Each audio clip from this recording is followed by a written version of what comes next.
It's a real pleasure to welcome you. Usually we run the Pharma's Day through video format, but today we have the opportunity to make it in a more face-to-face way, which is absolutely perfect to share and to report, because you know this meeting is dedicated to families. This meeting is recorded and will be put on the YouTube channel of EuroDyMa, which means that all the presentations from today will be made available for everybody in the next days. So, well, Europe. We are in Europe. A strange patchwork, some kind of a puzzle of old-fashioned and modern countries. Nothing is the same everywhere. We have large countries, we have very small ones. No two people speak the same language. Very hot and cool climates. And what about the care systems, which are completely different, and the social models, which are also very different. And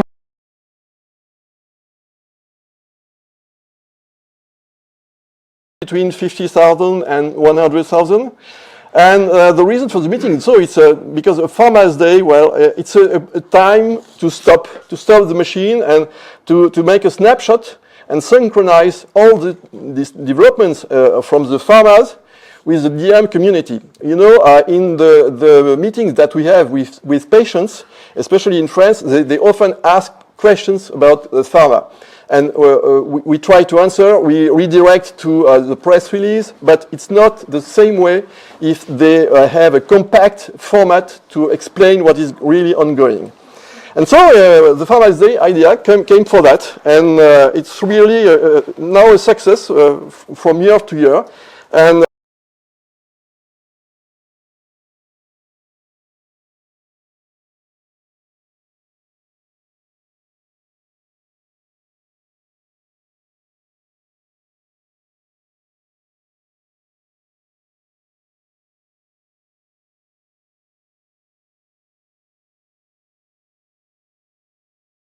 we also have the scientific advisory board, which is increased now to up to 10 members.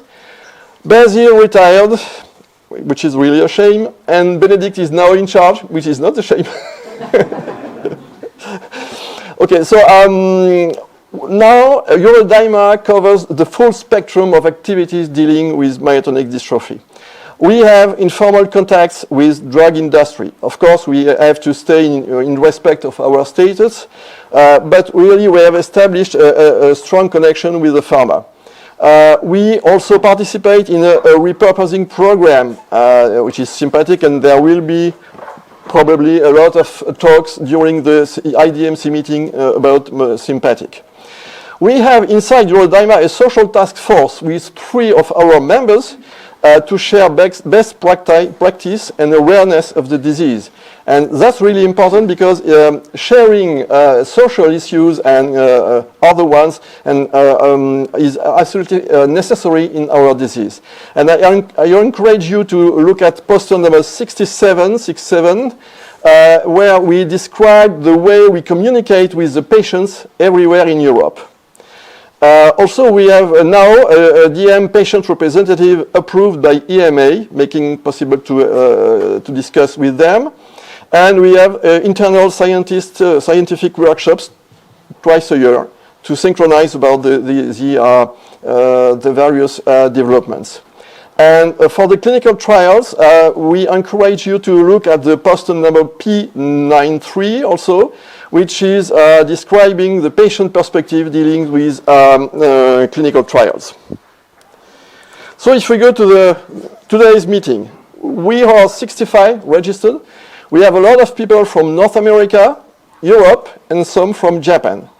Here is the field of activity. We have roughly 1 quarter of drug industry representatives, 1 other quarter from patient associations, and roughly 50% of scientific, clinicians, and institutional. And for the provenance, of course, 60% come from Europe. The rest is between North America, 30%, and a bit from Japan. And we are very happy to welcome Japanese people. So the agenda, we have 5 contributors today. We have AVIDITY, PEPGEN, AMO, ARTHEX, and DYNE. And here is the agenda. Well, I will not describe the titles because we are a little bit late, and I would like to give the floor to Benedict, our new chair of the scientific group.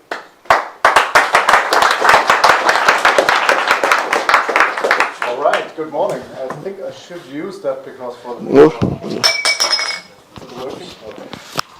Well, first of all, let me thank. Here comes the right one. Oh,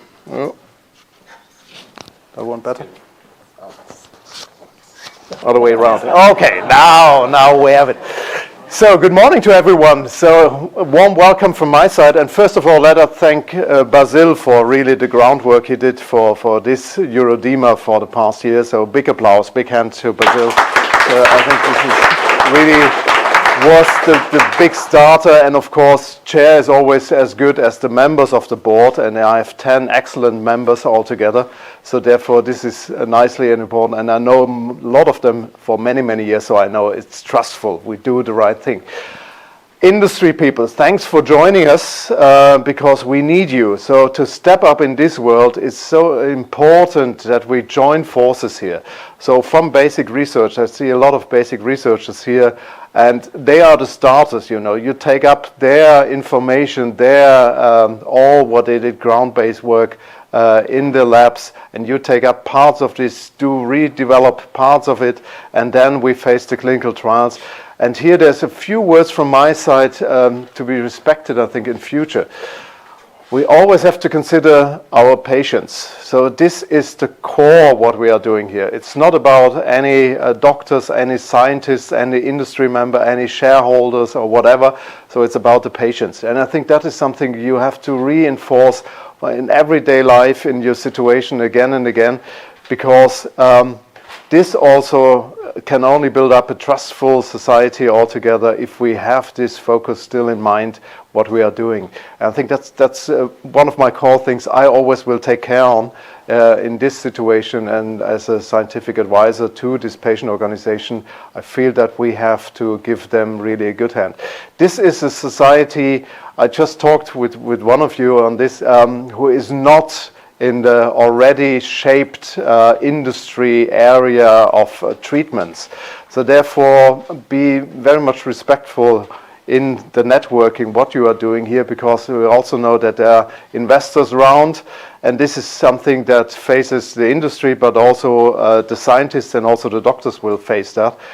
We have to find ways how to communicate with them, how to limit information with them, because only if we do this, then we can have a really open discussion on a lot of things.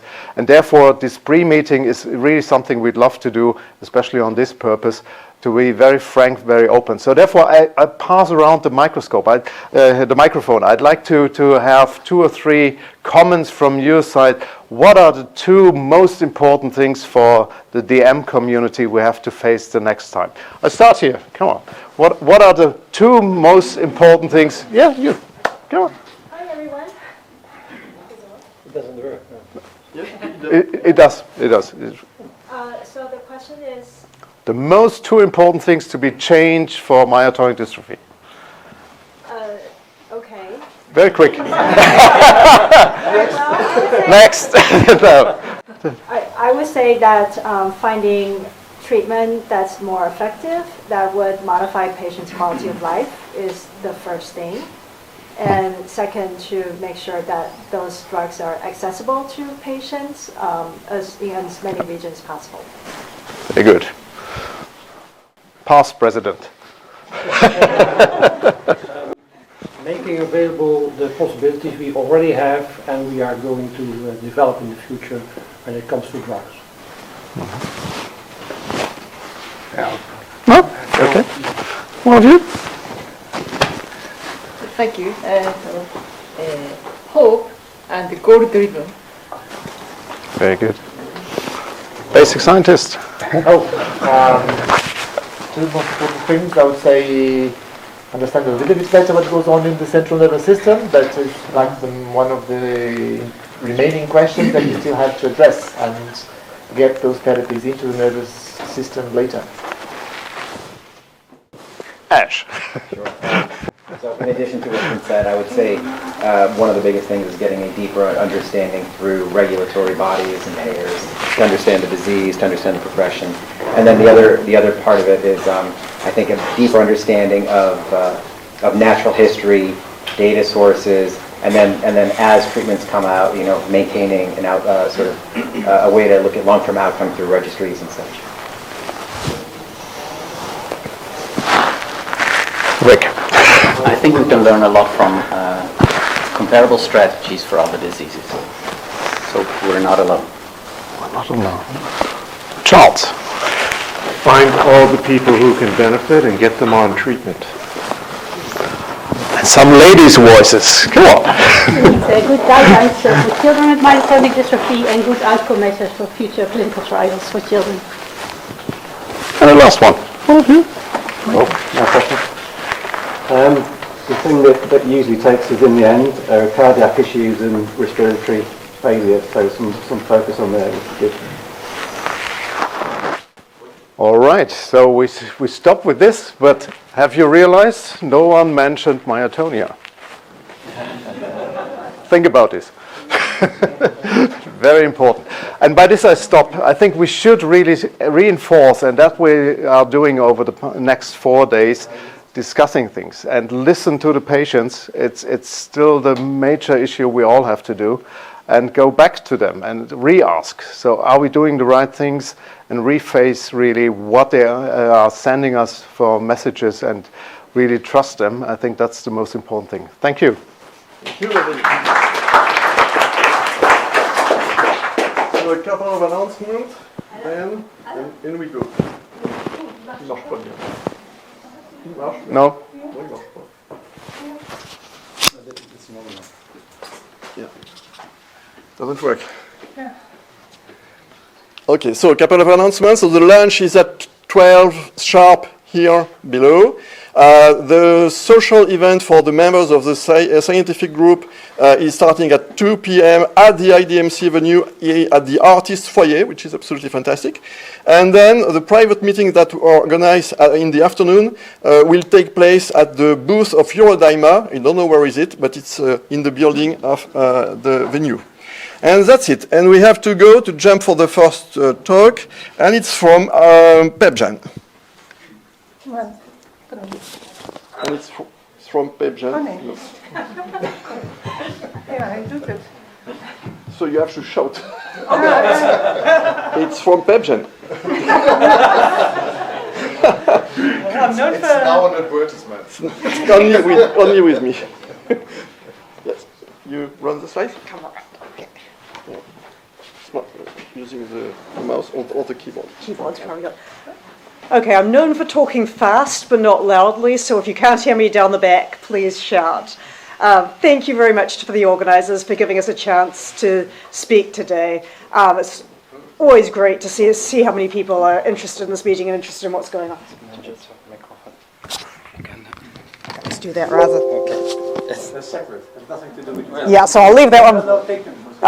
I've got to have them both. Okay. So yeah, thank you very much for inviting us to speak today. I'm going to be talking a little bit about PEPGEN EuroDyMa, our compound for myotonic dystrophy.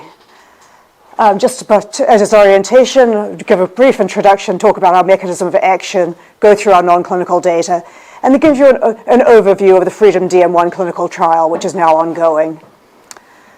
Who are we? We're a small biotech out of Boston.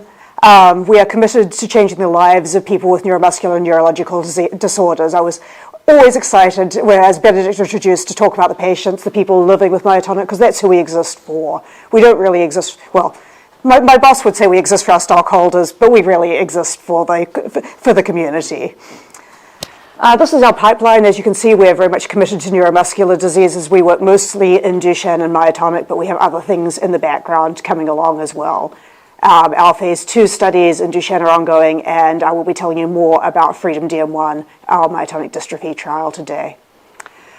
This is our core team. Over the course of IDMC, my colleague Jenny Shoskus and I are both here. We're both around. We love to talk about what we're doing. We love to get advice and to hear from you about how we can be doing things better. I would be remiss not to draw attention to Aisling Holland, who did most of the preclinical work that I'll be showing you today and has been working on this program for a very long time, and Elena Tress, our Director of Patient Advocacy, who is our main contact to the community. So with all of that introduction, I want to go straight into the science and tell you a little bit about the mechanism of action of our drug and some of our non-clinical data. I think everyone knows that across neuromuscular diseases, oligonucleotide therapies have the potential to be incredibly effective. But the challenge has always been delivery. Although oligonucleotides can do amazing things if they can get into the cell and specifically into the nucleus, most oligonucleotides that have been tested in the past just aren't efficiently taken up into the cells or into the nucleus. So this is an analogy we use quite a lot. If you can imagine having the most important piece of information needed for a Zoom call, but you don't have the passcode and you can't get in, it doesn't matter how important that information is. If you can't get into the meeting, you can't deliver it, and you can't do anything good.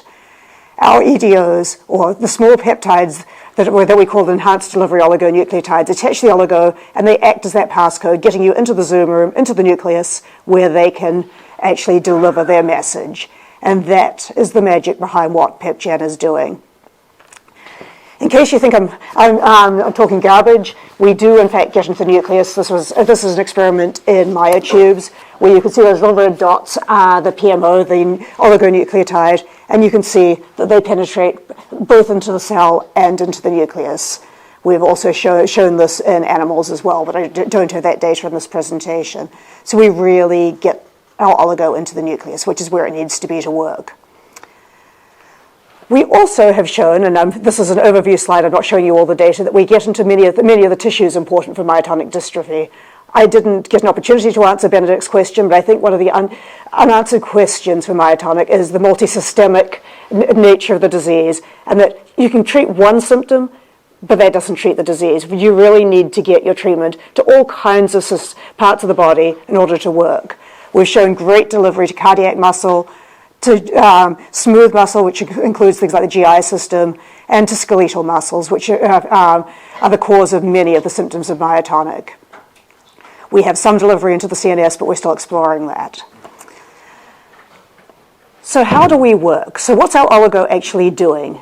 I don't think for this audience I really need to explain myotonic dystrophy, so I'm going to go through this quickly. Repeat expansion. That repeat expansion acts as a sponge and absorbs muscle blind, which is needed to process proteins. What our drug does is bind to the repeat sequence, acting as a steric blocker.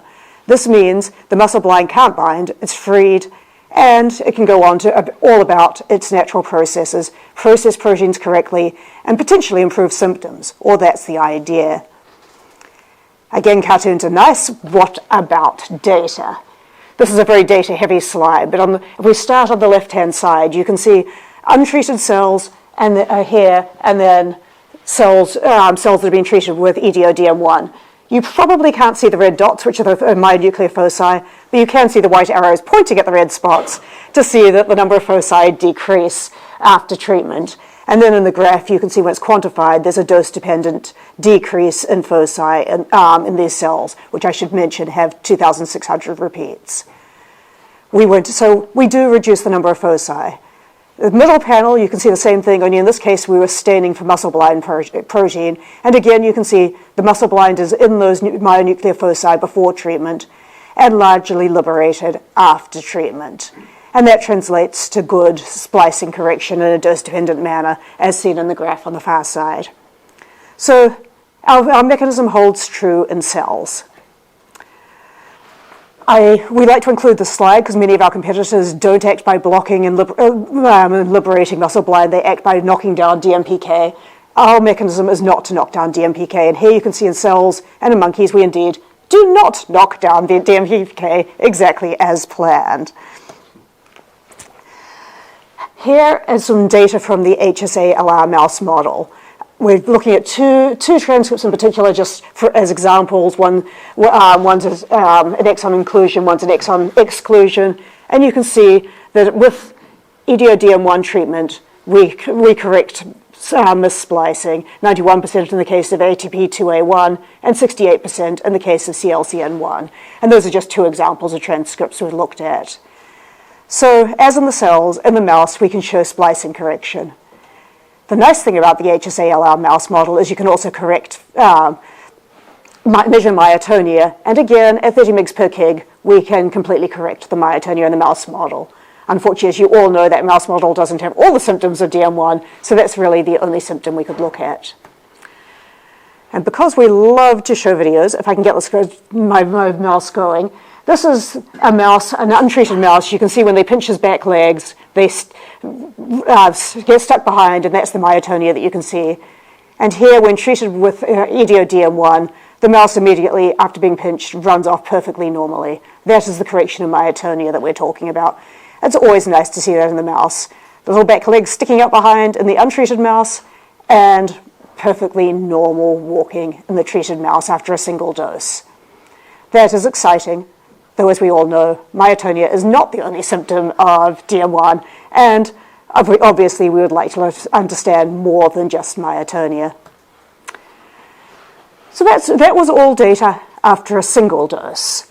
Here I'm going to share some data again in the HSA-LR mouse where we looked at repeat dosing. So the teal bar on the left is after 1 dose, and then on the right is after 4 doses. So again, in this left-hand panel, you can see we got pretty good splicing correction. This time it's across multiple transcripts, 68% after 1 dose and 99% after 4 doses. So with repeat dosing, we're accumulating effect. Ditto with myotonia, 76% correction after 1 dose, 99% correction after 4 doses. And perhaps what's most encouraging for us is that final graph where we measured the amount of drug in the system, which again accumulated after the 4 doses from 6 nanomolar to 13 nanomolar. But even more excitingly, with our lead compound for Duchenne, we did a healthy volunteer study, and we got concentrations of over 11 nanomolar after a single dose of EDO-51, which is our Duchenne compound, in humans. So we believe these are physiological drug levels we can get where we're seeing that complete correction of myotonia in the mouse. So this was a very exciting experiment that showed we could accumulate effect after multiple doses and reach drug concentrations that we think are meaningful. So with that, what do you do next? The mice are only mice. We're all very good at curing neuromuscular mice. It was time to move into something more like a human, or in fact a human. Yes, please. We all want to move into humans. We also all understand you've got to do things else. I'm going to diverge just slightly before I talk about our trial to talk about some of the things we did in developing our trial, because we are very much a community-focused organization. We spent a lot of time talking to the community. I'm a little embarrassed that apparently our picture here has somebody with Duchenne, not somebody with myotonic in the middle of it. But we work with both our communities quite a lot to really understand what's important to people with myotonic dystrophy. And we've worked with people in a number of countries to understand the differences between what life looks like in one place versus another, how we can put our trial together in a way that's as easy as possible for people, because we all know participating in a trial is never going to be easy. It's always going to be a huge ask of people. To really make sure we knew what we needed to do to inform people about our trials, help them take part in our trials, make sure we're measuring things that matter to people in our trials, and really just get engagement throughout the whole drug development process. So we've engaged through a lot of ways. I will say our advisory boards are perhaps the most valuable. We have had so much great advice from our advisors, from things as simple as, if you ask people to tell you about this symptom, it's going to be awkward for them to, you might want to think of a better way of collecting urine. It's going to be really hard for people with severe myotonia. So we've been really listening to the community and building those connections. And anytime we have an opportunity to talk to people, we love to do it. So if you're around IDMC, come find Jenny and I. We want to talk to you. If there's anything we haven't thought about, tell us. If there are things you think we should be thinking about, tell us. We love to learn from the community. And that's really informed our trial design. We've adjusted our inclusion-exclusion criteria based on what we've learned. We've talked about the order of assessments, how many assessments we can do, knowing fatigue is a major symptom, understanding what we need to have for tools to help participants, whether it's education about the trial or how to make sure people know when to show up and know what's going to happen at each visit, and trying to reduce travel and planning burden as best we can. So enough preamble. The study we have ongoing is called Freedom DM1. It's a phase 1 single ascending dose study in people with myotonic dystrophy type 1. It's a randomized, double-blind, placebo-controlled trial. Obviously, it's a phase 1 single ascending dose study. The main outcome is safety and tolerability, as you would expect. But we're also exploring functional assessments. We're looking at splicing, and we'll be looking at drug levels to inform future studies. This study is open in the US, Canada, and UK. I will say we haven't got a site open in the UK, but we will soon. But we've got regulatory approval in all 3 jurisdictions. Because one study is never enough, I mean, who wants to be bored? We're also planning a multiple ascending dose study. Why stick with one dose when you can do repeat doses? That will obviously be informed by our phase 1 safety data, and it will be a 3-month study in people with myotonic dystrophy with 4 doses. Again, it will be randomized, double-blind, placebo-controlled, and that's where we'll really get to explore the functional assessments and the splicing. And again, look at safety, because safety never goes away. So let's look a little bit more at FREEDOM-DM1. It is a phase 1 study. It is in people with myotonic dystrophy. We're planning on enrolling 24 people across the 3 jurisdictions. There are 3 cohorts, each randomized 3-to-1, so 6 people will be on drug, 2 on placebo, with a screening period of 30 days and a treatment and observation period of 16 weeks. Why 16 weeks? In our mouse studies, we saw a very prolonged duration of effect, and we want to see whether that carries forwards to humans to inform future dosing. So it seems odd to give a single dose and then wait that long, but that's what that's about.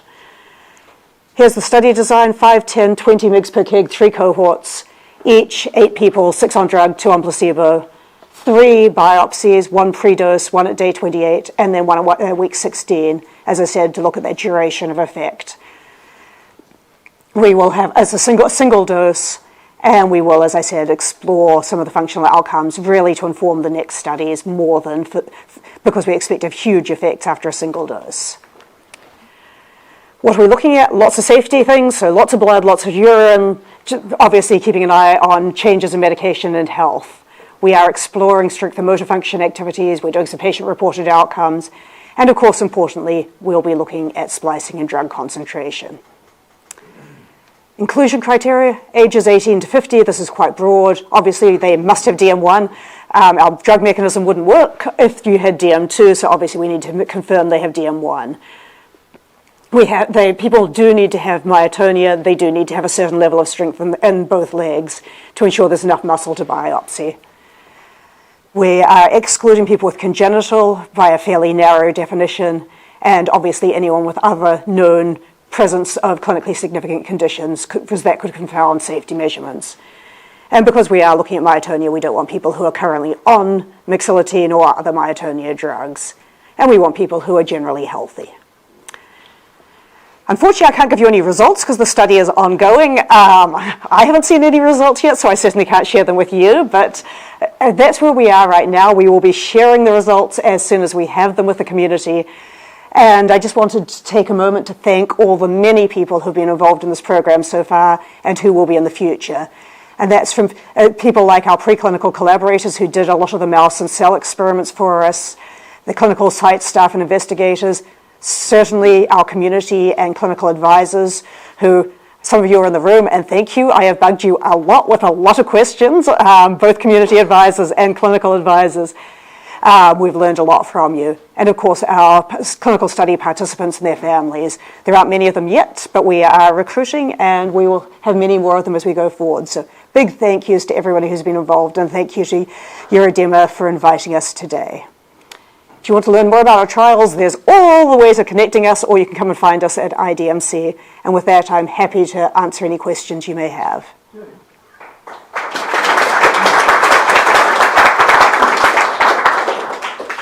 Thank you so much. Just one question. How do you plan to articulate the 2 trials? Waiting for the results of the first one to start the second one, or do you plan to do them in parallel? We are planning on starting them in parallel. Obviously, the single ascending dose is starting, so it will always be a dose or 2 ahead. Okay. The floor is open to questions. I don't know if it's working, but it's just open. Thank you for your talk. Listen, in the inclusion criteria, I did not understand about the heart problems, the cardiac problems. Yeah. If they will be included, the patients? Yes, so we have exclusion criteria based on heart arrhythmias of a certain severity. We know myotonic hearts aren't like unaffected people's hearts. So that's one of the things our clinical advisors gave us a lot of input into exactly where that criteria should be. Obviously, we don't want anybody who's an end-stage cardiac disease or already with severe cardiac issues, but we do have limitations there, which we can go into detail with people, but not publicly. Anna? Yep. Perhaps repeat the question because we Okay. don't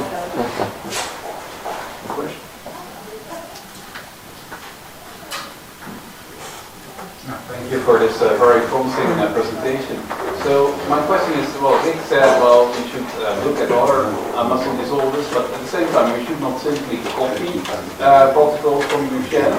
And my question is actually, how would the effective dose in the muscle for Duchenne compare to an effective dose in myotonic dystrophy? Do you have any data, that suggests that the same or a different dose should reach the muscle? That is a really good question. If you couldn't hear, the question was whether we could translate the effective dose or the amount of drug in Duchenne tissue into myotonic tissue. And the answer is we don't really know for sure. We will know better as we get data in from Freedom, because we have ongoing studies in Duchenne as well. Certainly the doses that look effective in the HSA mouse are similar to the doses that look effective in Duchenne mice, but that's a mouse. We haven't really looked in detail. We don't have the data to look comparatively in human tissue yet.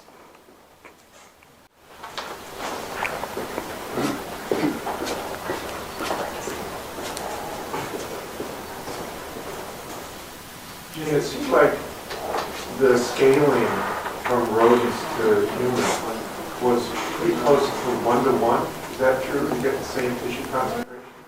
It's pretty similar, yeah. That's what we've seen. Maybe slightly higher in humans in Duchenne, but again, we don't know how that's going to translate to myotonic.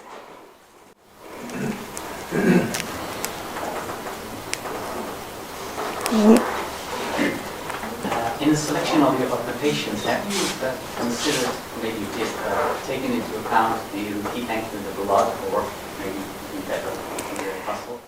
It's a very good question, and yes, we did consider that. So far, our data hasn't shown any difference between long repeats and short repeats, thinking about the cells with very long repeats and the HSA mouse with very short repeats. We have ongoing experiments to look in cells with different repeat lengths, but that data is not quite ready to share. I hoped it would be, but it's not quite.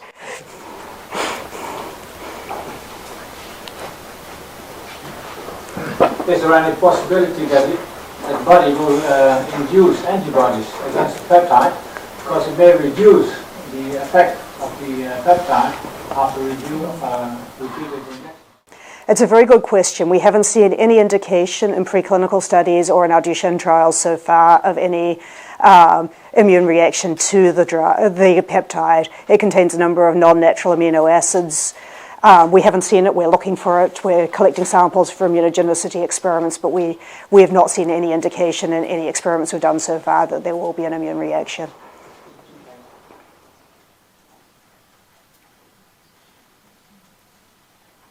Any other questions? Do you plan to investigate gastrointestinal symptoms in the trials? We have not got any GI symptoms aside from obviously the MD high, which includes all the systems involved. We have been talking about potentially including some swallowing endpoints and some additional endpoints as we go into the next study. But GI, if anybody knows of good GI outcome measures, we've been looking hard and not found them yet.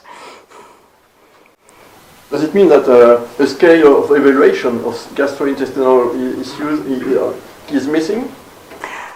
There are GI scales out there, not specific for myotonic dystrophy. I know there's been some preliminary work, and reading the abstract book for IDMC, it looks like it's a very up-to-date area of investigation. So I'm looking forward to asking some more people and some more questions whether that's changed. Jane, one final. What is ongoing for DM2? Well, obviously, because EDO-DM1 is aimed at the repeat, It would not work for DM2. We have talked about some non-clinical work in DM2. It is not ready for sharing at this time.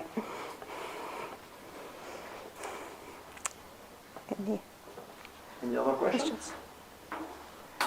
Well, thank you very much. I should not run away with the microphone. And we move to the next paper, next talk from AMO.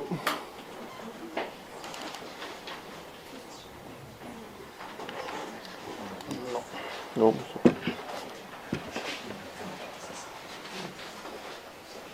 Keypad or mouse. Okay, great. Thank you. That is working nice.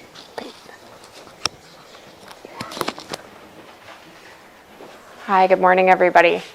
Nice to see a lot of friendly faces out there. If we haven't met before, my name is Emily Fantelli. I'm Associate Director of Clinical Development at AMO Pharma. We're a very small pharmaceutical company based out of the UK, less than 10 employees. And so we really collaborate closely with our patient advocacy groups, vendors, collaborators to do what we do.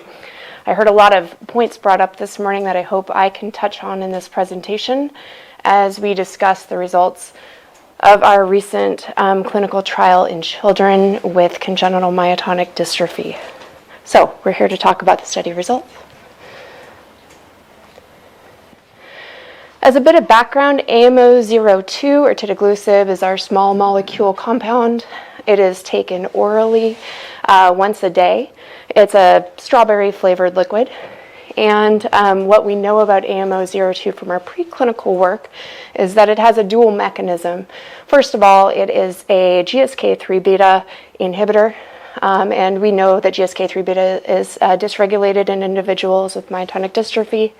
Additionally, we have preclinical work that has recently been published that also shows that it binds directly to the CUG repeats and can destroy those repeats. And as you can see here, closely correlated with binding with the CUG and not with other repeat expansions as well. And what we've done to this point, we had a phase 2 trial in the UK that was an open label study with adolescents, children and adolescents that had both congenital and the juvenile onset form, but this was an open label study. And the results of that study paired with these preclinical data gave us reasons to move into a placebo-controlled double-blind trial using titiglucib and placebo in children with congenital myotonic dystrophy, which has recently been completed. In that study, we enrolled 53 patients globally, the US, Canada, Australia, New Zealand, and we had 50 patients that went on to be randomized to either titiglucib or placebo, and those 50 patients completed 20 weeks of treatments for 5 months of treatment with that daily oral medication. As an additional background, we do know that AMO-02 circulates throughout the body, is brain penetrant, and gets into all of the tissues of the body. You saw evidence in the preclinical work of muscle, but we also have evidence that it is brain penetrant as well. Our age inclusion criteria was 6 to 16. The average age of the child in our participation was 11, and the average number of repeats that we saw were about 1,100, ranging anywhere from 150 all the way up to 2,500. Part of our inclusion criteria was to include more severe, moderate to severe cases of congenital myotonic dystrophy, and so I think we can see that reflected in the repeats as well. Additionally, as a part of our trial design, we offered the parents and caregivers of the children coming into the study the opportunity to complete a questionnaire about their own myotonic dystrophy status. And we did find that about 65% of the caregivers that were bringing the patients to their appointments, filling out the assessments, talking with the physicians, had a diagnosis of their own. In terms of safety and tolerability, really our safety and tolerability profile is very good. We did not have any treatment-related serious adverse events. And in terms of treatment emergent adverse events, we found that they were fairly similar across titiglucib and placebo groups. One thing that we did find interesting in terms of GI was that actually in the placebo group, there was a higher rate of incidence of diarrhea than in the patients treated with tidagliflozin.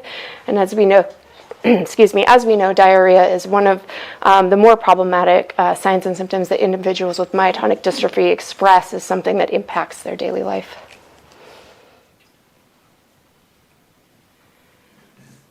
So the way we measured efficacy, our primary and secondary endpoints were based on clinician and caregiver rating scales.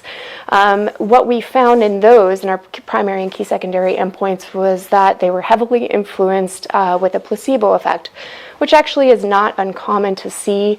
There's literature about this appearing in trials of children with developmental disabilities.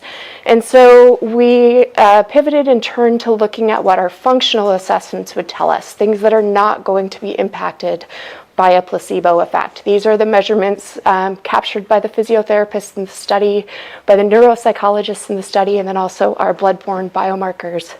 So just as an example here, on these graphs, you'll see that after 20 weeks of treatment with tidagliflozin, we could take something like a blood-borne biomarker like creatinine phosphokinase, which we know there's literature on patients with DM1 have elevated levels of CPK in their bloodstream. This could be due to muscle breakdown. And for the patients that received AMO-02, we found that they had significantly decreased levels of CPK in their bloodstream. At the same time, looking at another functional measure, we found that their 10-meter walk run time sped up. And again, in our exposed patients for tidagliflozin, we used another biomarker called neurofilament light chain. This is indicative of brain activity, and similar to CPK, there's literature to show that it may be elevated in patients with myotonic dystrophy. And what we found in our study is that the neurofilament light chain also significantly was reduced after 20 weeks of treatment with AMO-02. And as a proxy of a cognition type assessment, we use the Peabody Picture Vocabulary Test. This can be a proxy for IQ and cognition. And again, you can see that with our tidagliflozin patients, we have exposure-related improvements on the PPVT as well. So we looked at the rest of the functional assessments that were built into our protocol. We had 11 of those overall, 12 including the neurofilament light chain, but that was some newer data that came about recently. So of the 11 that we looked at, you could put them into different buckets. We've got our muscle function and biomarkers, things like the 10-meter walk, grip strength, lip strength, the DEXA muscle scans, and CPK. And let me just say that these graphs represent improvement, so you're not going to see anything with a negative value like you saw in the previous ones. These are looking at improvement. And so for cognitive functions, we have the PPVT, as I mentioned before, and then two neuropsych assessments. One is called a dimensional change card sort test, and the other one is a picture sequence memory test. And then in terms of real-world adaptive function, we have the Vineland Adaptive Behavior Scale, which is a structured interview completed by a neuropsychologist. And done on that Vineland scale, there are 3 subcategories: communication, daily living, and socialization that were measured. And so as you can see here, 9 out of the 11 functional measures, or 10 out of the 12, if we go ahead and include the GSK3 beta, showed improvement on patients, patients with tidagliflozin.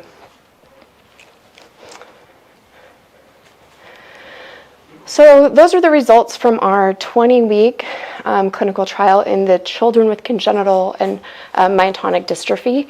At the end of those 20 weeks, everyone received the opportunity to roll over into an extension period, a year-long extension study that is now extended somewhat indefinitely. It's still going. So we actually have patients who have received tidagliflozin for up to 3 years now between the original trial and the long-term extension, with the most recent patient finishing our main trial and entering the extension just last week. 49 out of our 50 participants chose to continue on in the extension study. And we have seen that same kind of improvement and safety tolerability maintained across this long-term period in the extension study. In terms of safety and tolerability, as I mentioned, safe, tolerable, well tolerated. The few times that we have seen increases in ALT, which I should say, this was something we expected to see in patients with tidagliflozin.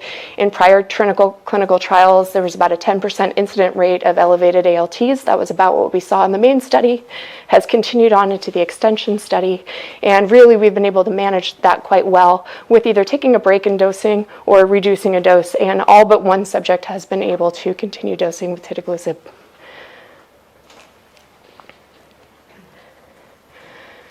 So in terms of next steps for us at AMO, we have talked with regulators, we've discussed with FDA, also with MHRA, and we've completed the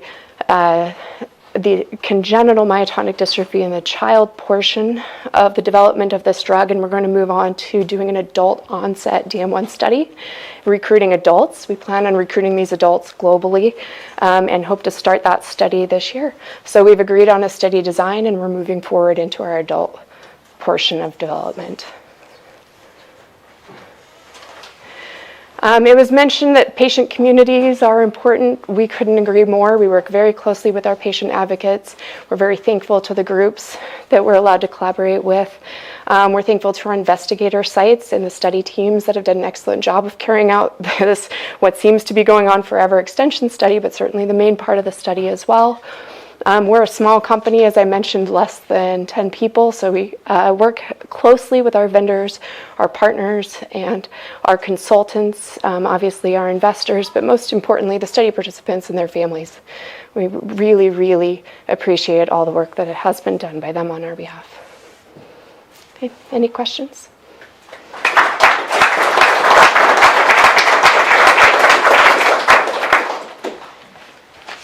I'm sure you have plenty of questions. Come and find me at IDMC. I do love to talk. Doesn't have to be about this, but feel free to find me. I'll be here all week. Thank you. Well, I will give you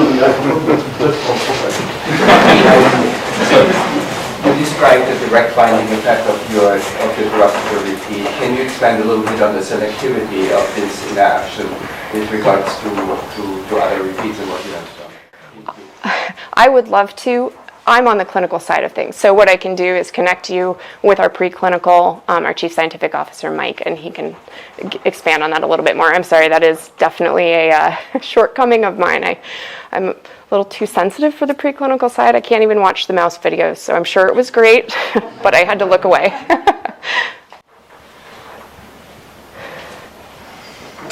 So what are the numbers of the phase 3 you plan? So for how many patients you want to go? We're still looking into what numbers are in terms of feasibility and design. And so I'm not sure we have quite landed on a number. Okay, so the protocol is not there yet? Not with the number part, no. Because you need more members on board, I can tell you. So the 10 at your site, you won't run a phase 3 trial. So that will be really extraordinary to do that. Oh, you mean 10 at AMO? Yeah. It's amazing what we can do when we put our heads together. So I was just a little bit unclear with your discussions with the regulators as to whether there was any chance that there would be an approval based on the studies you've already done, or whether you're waiting on the adult study as well. Sure. It's hard for them to give an approval when our primary and key secondary endpoints were not met. So they understood that limitation and said, let's pair this with an adult study, and we can still use the data from the childhood study as well, or the children as well. And if I may add a comment, we have a lot of questions from families, because the tidagliflozin is already existing and can be purchased in several pharmacies, especially in the US. So they ask us what to do. And we say, well, it's not approved yet, but if you can give more information about that to the families, to the community, it should be very important to know if it's a question of years or if you are now under discussion with the regulators for immediate approval. And that's really the kind of information which is really useful for us. Good to know.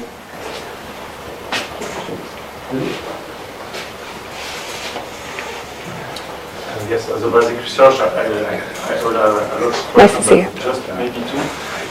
Have you tried have you assessed any molecular biomarker? I'm sorry? Molecular biomarker, like splicing changes or something like that?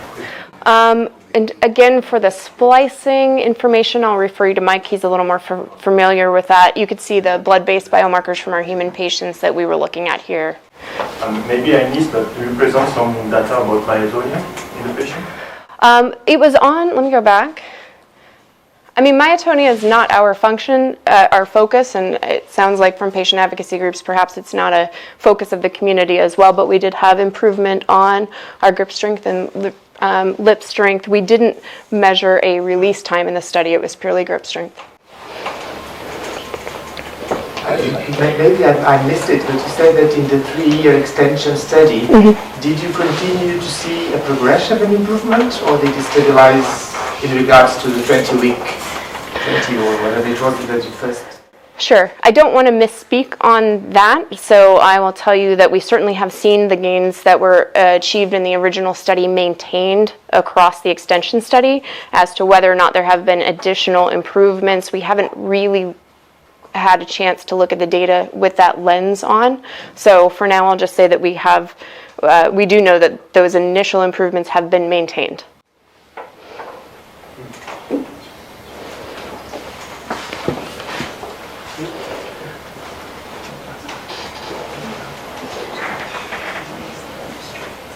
Yeah, well, maybe we should have a bit of more discussion on your questions. So what, as a clinician or as a patient representative organization, what do you advise now to parents with children at the end? Do you advise to wait until approval or like an off-label restriction? Well, we cannot afford to say people just try it because it's a drug. So we say wait.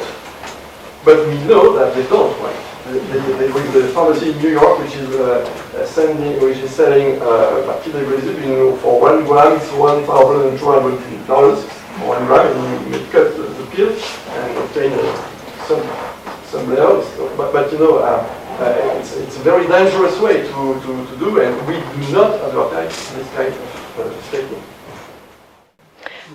I mean, I wasn't aware of that. That's interesting. I will say, yeah, we do have, the open label extension also now is open to enrollment of treatment naive patients. So you didn't have to be in the first study to enter that one now. So our existing recruitment sites have open label extension that children can go ahead and enroll in that now if they'd like. One question. Our neuropsychologist always warns us that we should not use a neuropsychological test 2 times within 1 year, because then it could reflect a learning effect. We also use patient-reported outcome measures to evaluate cognition. Yeah, we had a number of patient-reported outcome measures. Like I said, that tended to have a bit of placebo effect involved in that. With the neuropsych measures, all of them had phase A or phase B, and so in terms of the learning effect on those, it should have been 2 completely categories of information in terms of when you're doing a picture sequence memory test or a verbal vocabulary, you're choosing from different lists, so that isn't something that we were concerned about doing twice in 1 year.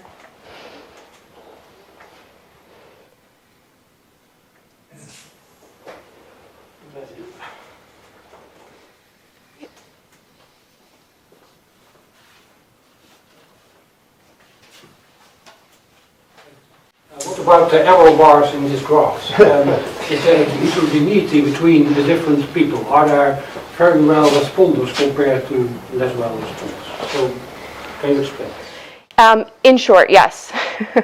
However, on this set of data that we've got here today, it doesn't go into the differences there. I'd be happy to chat with you about it at a separate time.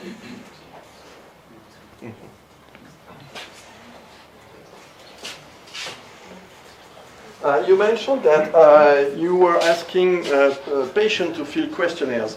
How can you evaluate the confidence of the answers from patients? That's something we're still sifting through.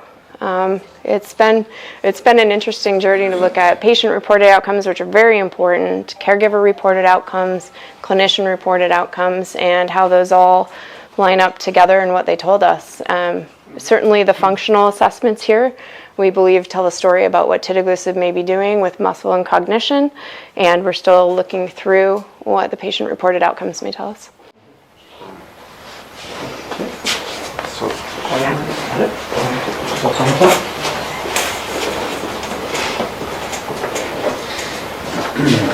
I was just wondering, do you think it's important to know whether the main effect of the drug is this direct effect on RNA or on GSK3 beta inhibition?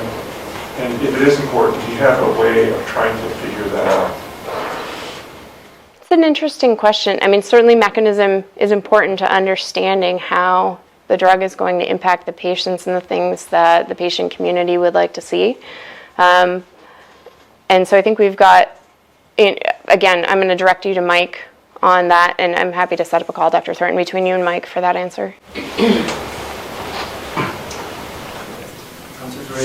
the broad range of measures that you presented here, do you have an indication on what you will be focusing on for the next study? Sure. Would that be muscle protein? Sure. We're still developing the order of our outcome assessments for the adult DM1 study. I think we would benefit greatly from looking at what functional assessments can tell us, but we will definitely still have patient and caregiver reported outcomes included in that trial as well. We want to hear from patients, caregivers, clinicians as well. So the order of those assessments is still under determination. All right. Thank you very much for the opportunity to present today.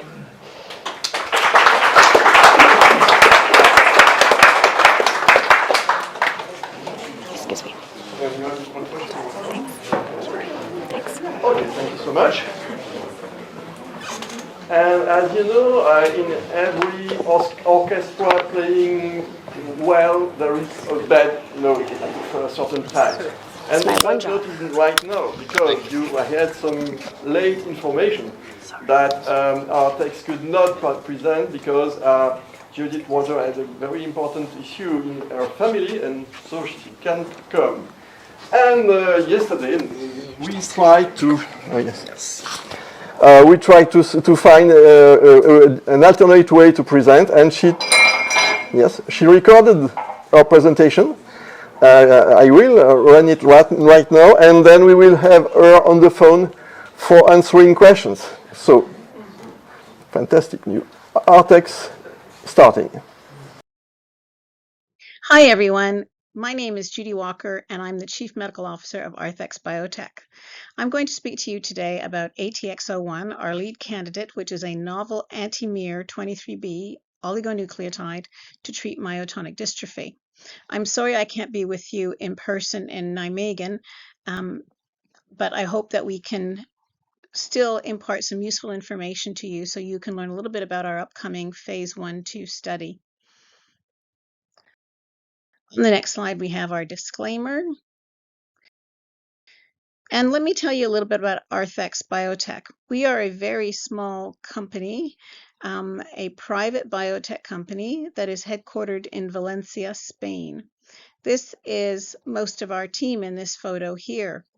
Our company was founded by Beatrice Yamusi, who is, I'm pointing to here in the lovely red and black dress. Beatrice will be at IDMC 14, so if you see her, she'd be more than happy to tell you more about our program and our upcoming clinical trial. The company was founded by Beatrice in 2019, and we are focused on using treatments to modulate microRNAs to treat different diseases. And the first disease that we thought was worthy of looking into was myotonic dystrophy, and we were really glad we did, because this is such an important disease that deserves a lot of effort and attempts to try to manage it. And we think we are onto a winning formula, which we'll tell you about in the coming slide. So again, this is our management team. Our CEO, Frederick, who is based in France, but unfortunately could not be here. Beatrice, our Chief Scientific Officer and co-founder. Myself, and Pedro Fernandez, our Director of Operations. Again, look out for Beatrice if you're staying for the IDMC. She'll be more than happy to speak with you. So before we talk about our drug, I wanted to lay down a few concepts. Many of you will be already familiar with these, so I apologize if this is repetition, and I don't mean to be patronizing at all, but I wanted to make sure that we were all using the common language. So let's focus on myotonic dystrophy type 1. Now, similar things occur in myotonic dystrophy type 2, but I'm going to focus on type 1 for now. So in myotonic dystrophy type 1, as you know, there is a defect in the DMPK gene. And the DMPK gene, this is a simplification of it, but there's an exon, which is a part that codes for proteins, and part of the gene that is what we call non-coding. And the gene gets transcribed into RNA. So the gene is DNA, and it gets transcribed into RNA. Now, if you think of the gene or DNA as broad instructions, RNA is more like the recipe that tells the body exactly how to make proteins. So the RNA is then translated into proteins and makes a DMPK protein. We're not too sure what the DMPK protein does, and it isn't affected in DM1 in any case. Now, there's another protein that has another RNA and another DNA that goes with it, and that's the MBNL protein. It does not come from the DMPK gene, but it's a very important protein in myotonic dystrophy. Its main role is to regulate other proteins, other RNAs, to make sure that the normal proteins are manufactured, and to make sure, therefore, that those proteins can function normally. So it does this particularly by making sure that splicing, which is one of the processes, one of the steps of the recipe, occurs correctly. The other interesting thing to know, and this is where we come on to miR23B, is that MBNL protein itself is regulated by miR23B, which is a little oligonucleotide. Now, when there's a lot of miR23B, it actually blocks the production of MBNL. So too much miR23B is not good, because it means there's not enough MBNL, and then when there's not enough MBNL, it can't do its job of regulating other proteins. But what's the link between MBNL and DMPK? We'll go to the next slide for that. So we know what happens in DM1 and DM2, although it's a different gene, is that there is a triplet repeat expansion in the non-coding region, the blue region of the gene. This triplet repeat expansion can be 50, 100, 200, thousands. What happens is when the DMPK gene is transcribed into RNA, you have these very long strands of RNA that fold back on each other and form hairpin loops. These hairpin loops then trap the MBNL, and the MBNL is not available to do what it normally does, which is regulate splicing, so you get what is aberrant splicing. And because MBNL regulates genes such as insulin receptor, BIN1, chloride channel, you'll have defects in those genes. So when you have a defect in the insulin receptor, you can get some diabetes. When you have a defect in BIN1, you can get some muscle weakness. And when you have a defect in the chloride channel, you can get myotonia. The MBNL protein plays a critical role, and you need to have adequate levels of MBNL protein, and they need to be where they need to be. So it's not good enough to have lots of MBNL, but it's all trapped in the hairpin loops in the nucleus. It needs to be outside and able to do what it needs to do and be active MBNL. So pivotal role of MBNL protein. And so what you really want to do to treat this disease is make sure that you bump up the MBNL proteins and make sure that they're active and able to do what they need to do. And as I said earlier, there's two things that are going on in DM1. Number one is that the MBNL is being trapped in the hairpin loops. But the other thing that happens in DM1 is that miR23B levels are high. They are higher than they should be. And as I said before, if you have too much miR23B, that's not a good thing because it blocks production of MBNL. And we know in DM1 that the more CTG repeats you have, the more miR23B you have. So those with particularly long CTG chains will have a lot of miR23B. So not only is the MBNL being trapped in the hairpin loops, but not much of it is even being made because the miR23B is blocking its production. Again, MBNL plays a pivotal role, not enough MBNL, you get aberrant splicing and symptoms. So putting it all together, we see that what's happening in DM1 is the decreased production of MBNL and trapping of MBNL. So what ATX01 does is it blocks the miR23B. And when you block miR23B, two interesting things happen. First of all, you're able to start producing MBNL. So that blockage of MBNL by miR23 itself gets blocked. So now you've got MBNL production increasing, so you're increasing the pool of it, but that in itself wouldn't be good enough if you're just increasing the pool for it to be trapped in the hairpin loops. But the other thing that ATX01 does is that it releases MBNL from the RNA toxic foci. And it does that through quite a complex mechanism, but it appears that miR23B seems to stabilize these hairpin loops, these toxic foci.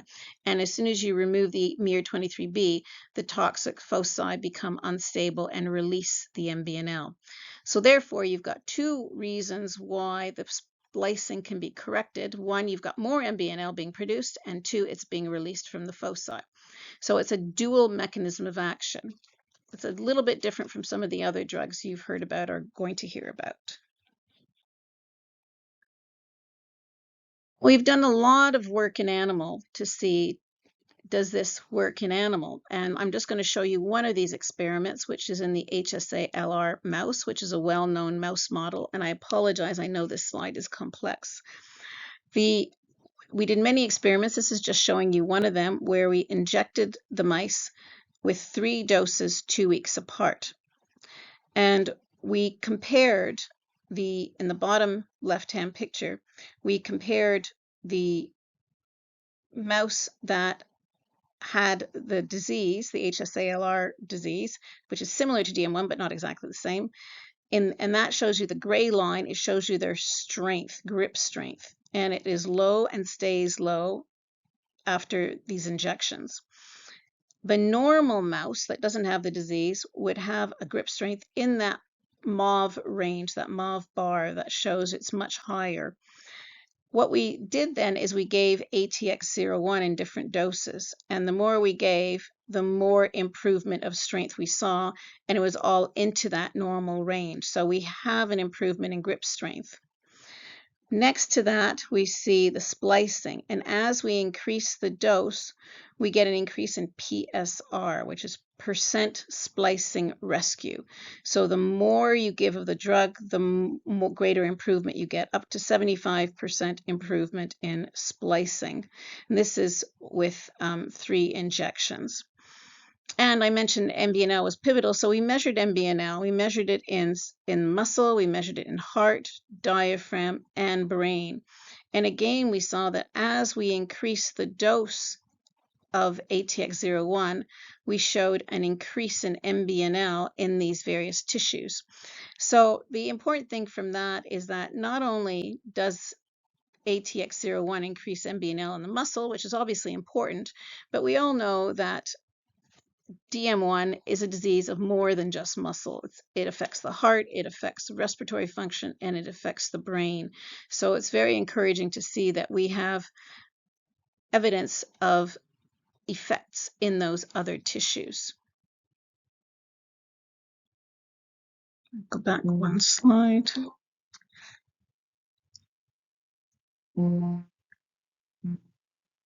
Oops, don't think I can. Okay. Well, we also did, I may have skipped a slide, but what we did is we did a full toxicology program, which is where we give different animals, and we treated mice, rats, mini pigs, and monkeys with varying doses of our drug to make sure it was safe in relatively high doses. And we found that we could increase the dose quite considerably above the levels that we showed the efficacy in the mouse with. So we have what we call a nice therapeutic window in which to potentially treat patients. So we took all this information and we've gone to various regulatory authorities in different countries, and we have approval to start the study in the US. In other words, we have an open IND from the FDA. We have approval to start the study in Canada. We are very close to getting approval in the UK, and we are waiting to hear back from the various European countries. And we are going to proceed to, once we get these approvals in place, to run our first in human study, which is a phase 1/2A study, and we've called the study the ARTHEMIR study.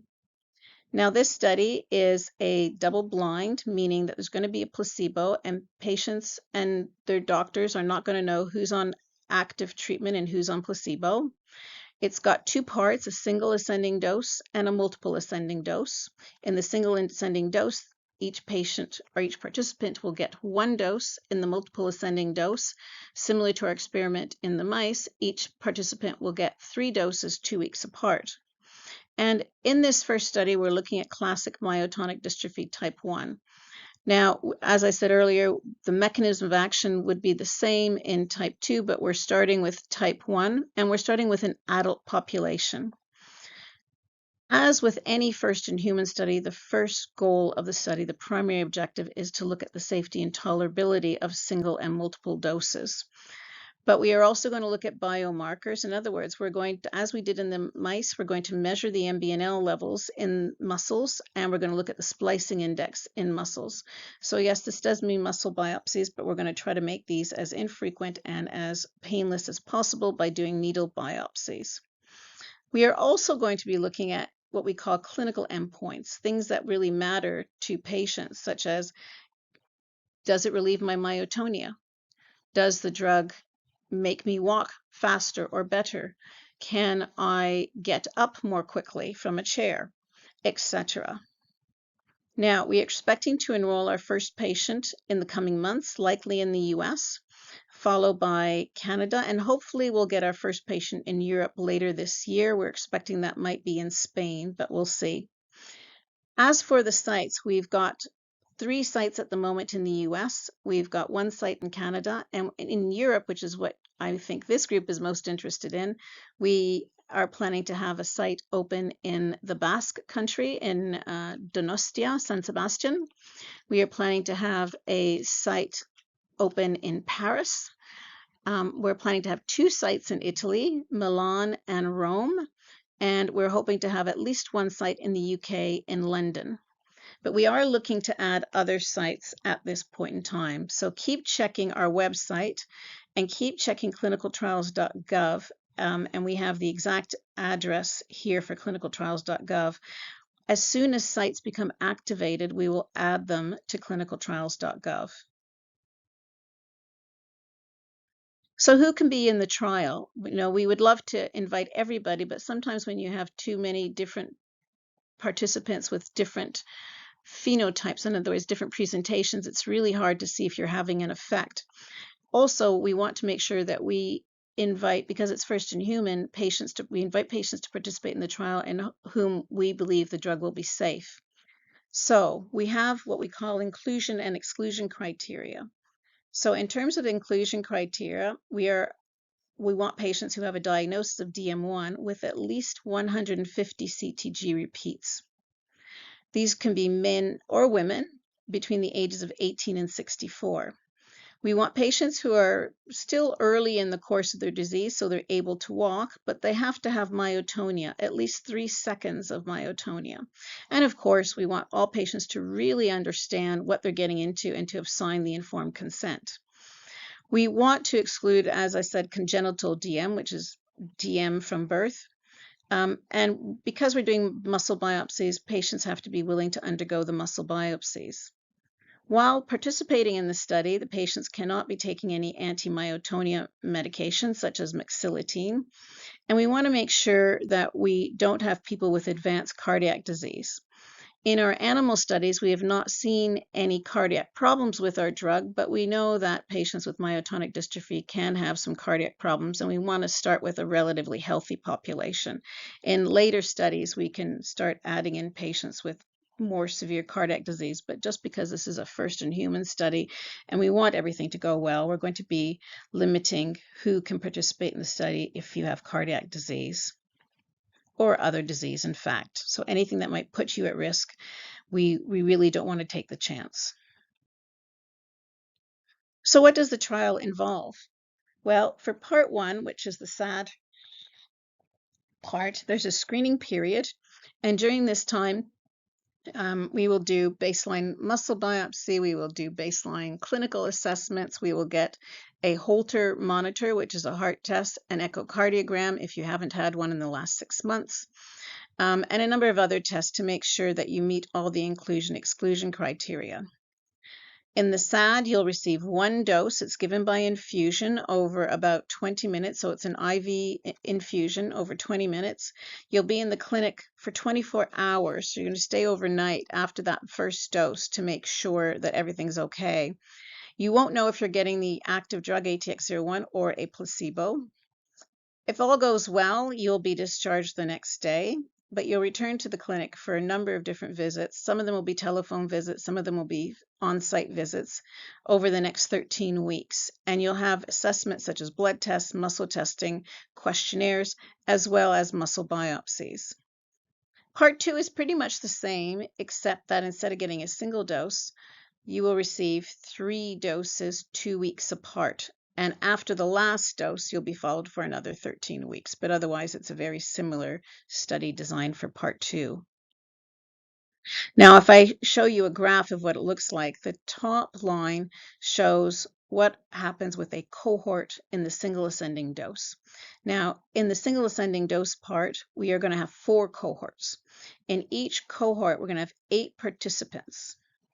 And out of those 8 participants, 6 are going to get active and 2 are going to get placebo.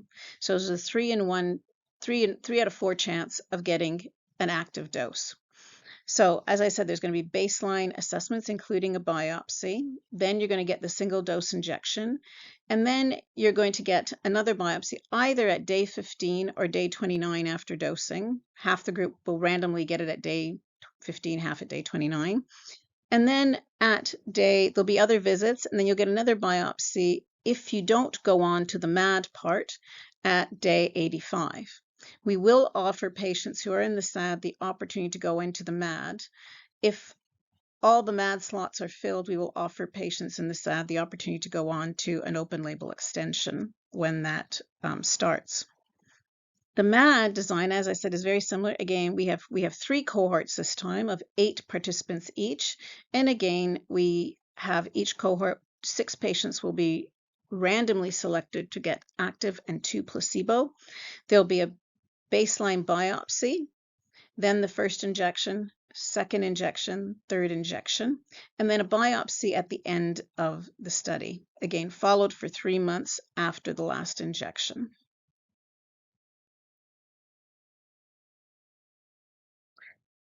We are hoping to start this soon. We are hoping to have results early 2025 from at least the SAD part.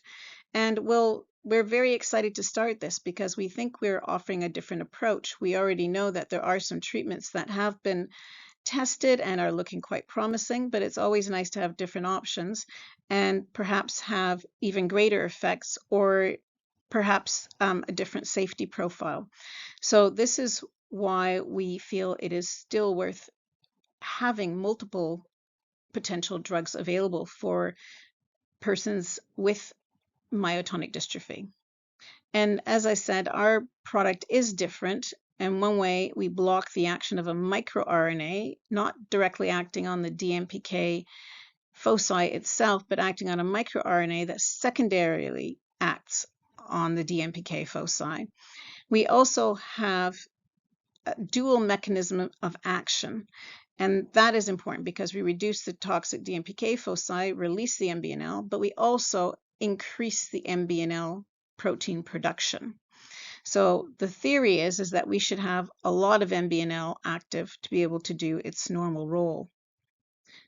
As I mentioned earlier, we have evidence of activity not only in the muscle, but in the heart, the diaphragm, the central nervous system. And this can be quite interesting because we know that DM1 is a multi-systemic disease.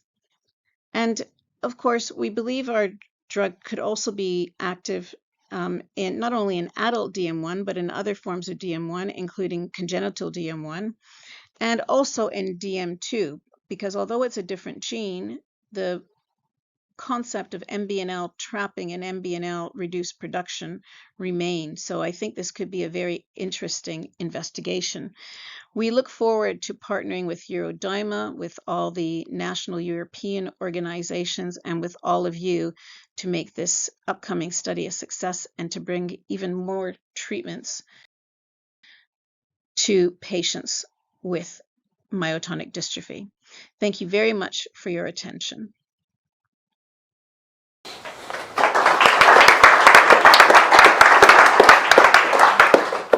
Okay, so now we have to jump in the vacuum. So please, if you have questions, we have a microphone. The sound is coming from back of the room, and we have Judith on the phone. Maybe. Yes. Let me check something.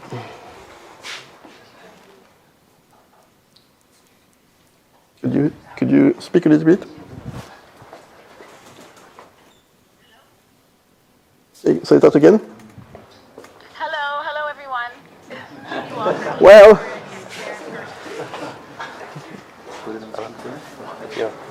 You see? Say it again. Oh, c'est là qu'il est. And one more. Hello. That's it. So who is asking the question? Okay. I have two questions. Maybe I missed it, but have you taken measures to increase the delivery, the uptake in the cells? And secondly, how do you explain the reduction of the DMPK RNA since your active compound is directed against the microRNA? So there's a sequence difference. Right. So I'll answer the second question first. The microRNA 23B has a very important role. Not only does it suppress production of MBNL, but it does other things. And one of the things it seems to do is to stabilize the DMPK RNA toxic foci. So when you remove the miR23B, the foci become unstable and release. So it's through that mechanism. And the other thing that's very interesting about it is that we destabilize these toxic RNA foci and release the MBNL, but we do that without the drug having to go into the nuclei. So one of the difficulties I think in DM1 is that, first of all, a lot of the trapping is in the nuclei, and there are many nuclei in each muscle fiber, so the drug has to get into those nuclei.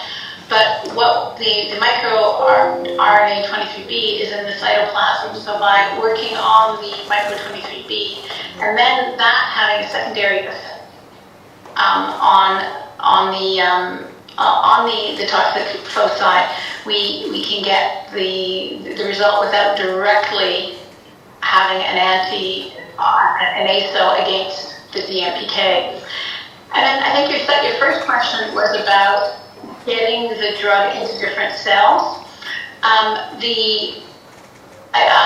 not sure exactly what you're referring to, but what I can say is that our molecule, and I didn't discuss this directly, but our molecule is composed of two parts.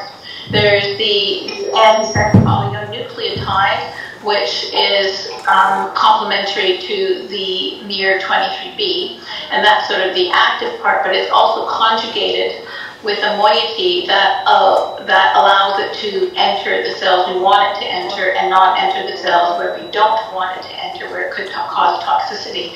So we spent a lot of time and effort to test a number of different moieties that we could attach our ASO to get the distribution profile that we were particularly interested in.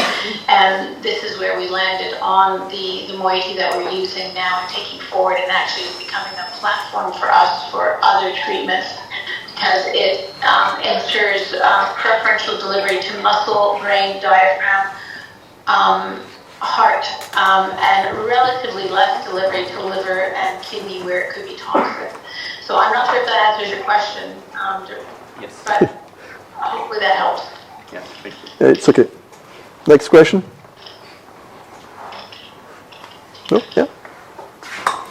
Yes, thank you very much for this presentation. I'm just wondering what the modulation of miR-23B could be. You say it's having an effect on MBNL, also DMPK, which we not fully understand why.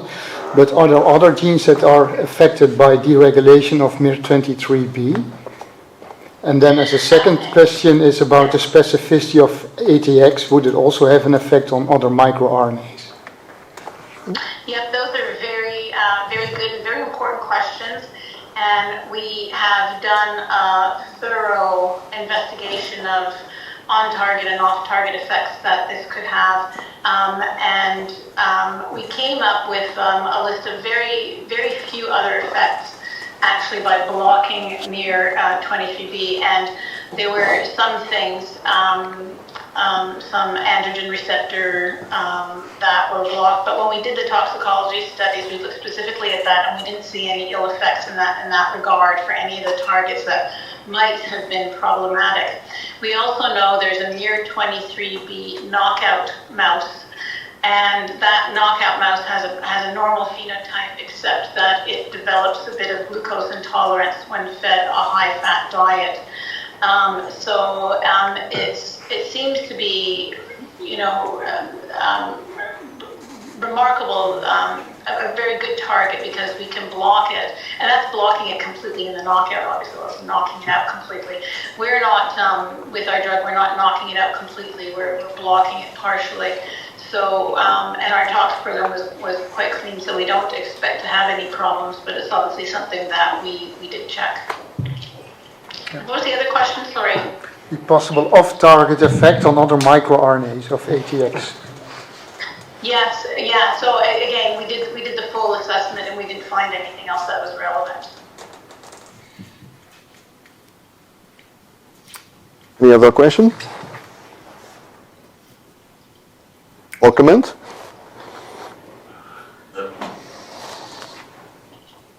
No? It's over? Okay. Thank you.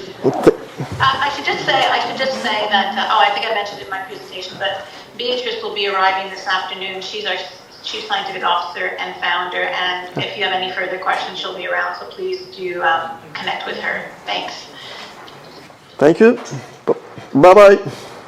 Bye, thanks. Oof, that's it.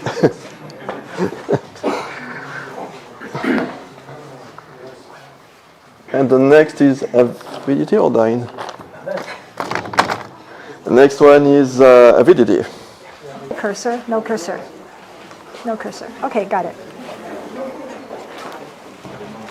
Hi, everyone. Can you hear me? Okay. It's okay for me. Just checking. All right. So I'll go ahead and get started. I know people are trickling. Feel free to come in as you need. So I am Li Tai, and I have been working on the DM1 program at Avidity for the last 3 years. And first, I want to thank EuroDyMa for the opportunity to present here today. And also, I really want to thank all of you for being here, and especially some of you who have been participating in the natural history studies and the surveys, in clinical research in general. this is, as I will try to demonstrate today, that your involvement is critically important and provide data for all of the drug developers here to understand the disease better and to design trials that's relevant and important for the community. So I also want to say I'm honored personally to represent Avidity today, and I'm joined by several amazing colleagues here from Avidity, and together we're hoping to meet and interact with you during this amazing week of activities for DN1, and we have been looking forward to coming here, so here we are. And then lastly, I'm just really impressed with all the presentations so far. This is really an amazing time for the community, and we have so many different type of drug development covering different mechanisms. And all of this will work synergistically for the community, and it's very exciting to be part of this work right now. So because we're a publicly traded company, I want to communicate with you that we have, today's presentation will include prediction about future events and results. And this is based on our current understanding. However, as new information become available, these could change. So Avidity is a company that has been growing rapidly. We have about 200 people right now and located in San Diego in California. We've been around actually for over 10 years now. And for most of that time, we have been more of a development company. We've been working at the bench in the laboratory, trying to design a new platform, new drugs for diseases such as myotonic dystrophy. And we're committed to improve the lives of people impacted by diseases through the development of new drug. So as you can imagine, we were very excited in 2021 to be able to bring our very first drug into the clinical phase of development with AOC1001, which is the MARINA trial that I'll be talking about today. And now we're even more excited to be able to start this year a phase 3 trial, one of the largest phase 3 trial for the DN1 community. I'll be telling you a little bit about that as well.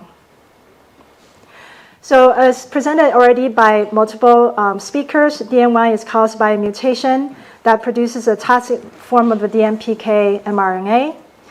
And Avidity took the approach of trying to reduce the level of this toxic mRNA. And we do this by a drug we call oligonucleotide conjugate.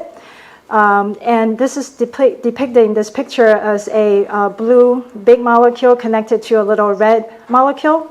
So the blue part of the drug allows the drug to be delivered into the muscle cells in a specific way that allows the red part, the little oligonucleotide, to be able to very specifically target the DMPK mRNA and in the process reduce its level. So this is distinct from the prior talks and really speak to the excitement of kind of where this drug, field is going. So you might be wondering, you've seen the name called Del-desiran and what it is. It's new to us too. It's a drug that's formerly, or actually still currently called AOC1001, which you've heard about. And we got its generic name, which is called Delpacipart etodesiran. Because it's so new and pretty complicated, we have shortened it to Del-desiran. So you will be, you see that word throughout the presentation today. As you know more than I do, that DN1 significantly affects multiple organs and functions in the body. And because of the design of our molecule targeting muscle, we believe that this drug will be able to help systems including the respiratory, cardiovascular, gastrointestinal, and muscle symptoms. And we believe that by doing so, we hope that this will be able to impact patients' quality of life as well. So I'm going to spend a little bit of time on this slide.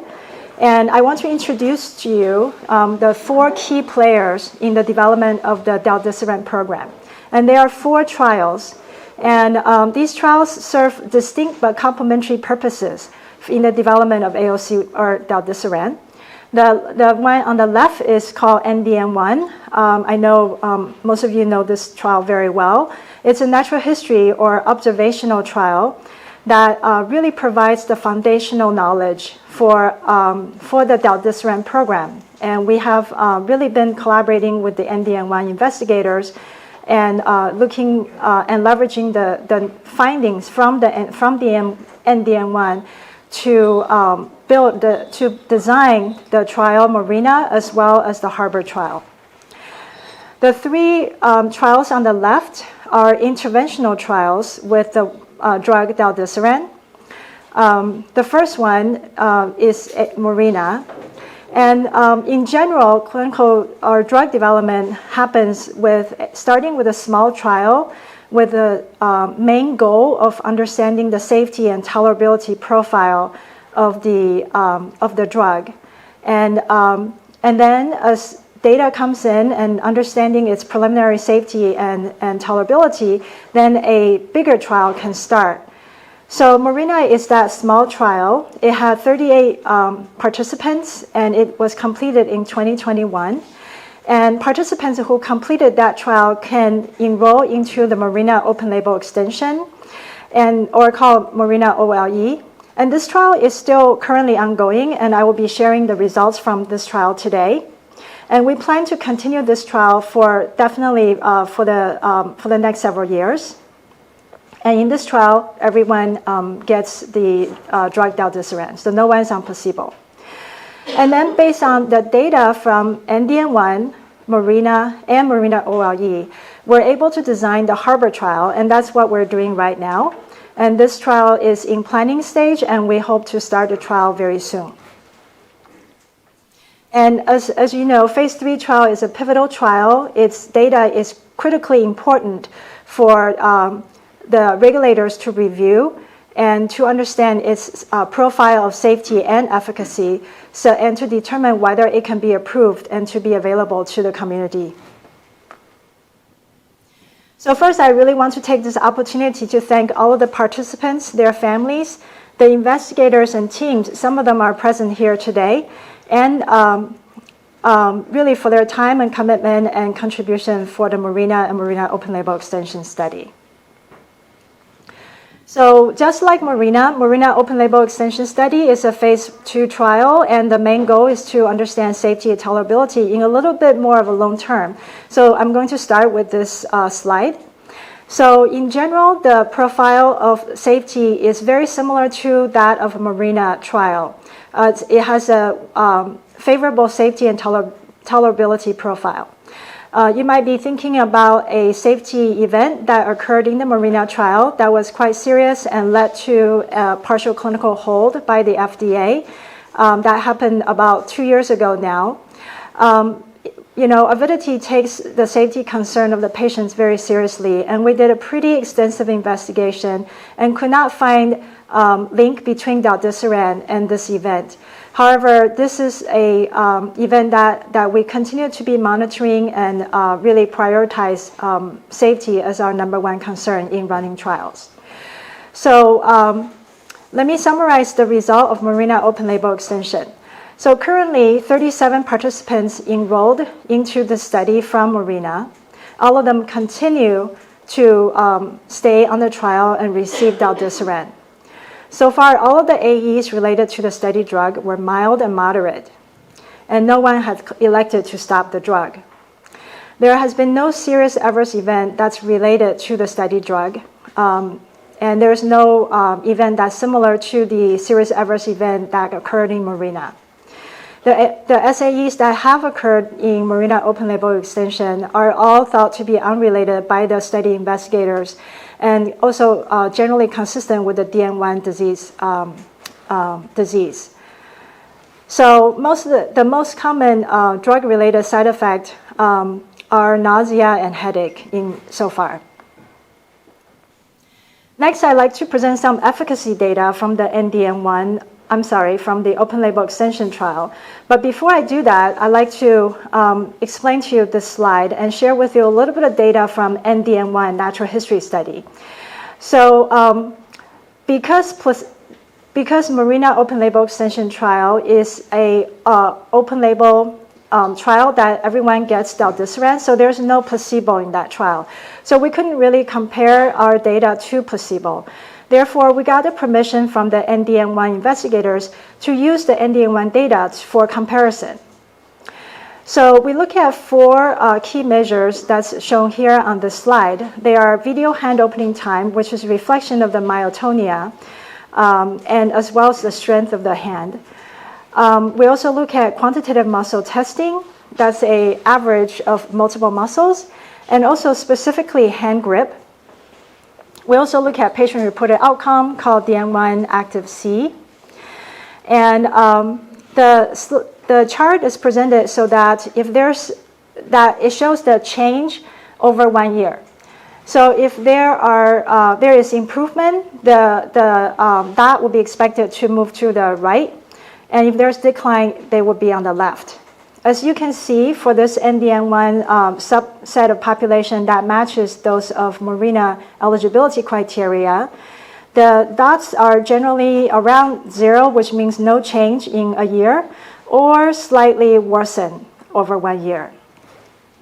Overlay that with the Marina open label extension study in purple, you can see that for these 4 endpoints or 4 measures, the purple dots all move toward the right, suggesting improvement. This suggests that there is reversal of disease progression, potentially with del-desiran. Next, I'm going to show you some of these data in more detail. But first, I'd like to show you a video hand opening time videos. So this is from one single participant who got 4 milligram per kilogram for cumulatively for 1 year. And the left is baseline, and the right is Marina open label extension. So this person has 1 year of treatment. And I'm going to play the video. Ready? And squeeze, squeeze, squeeze, and open.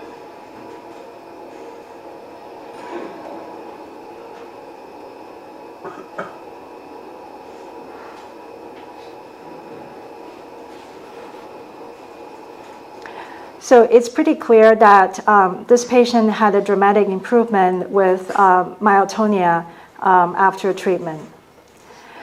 Oops.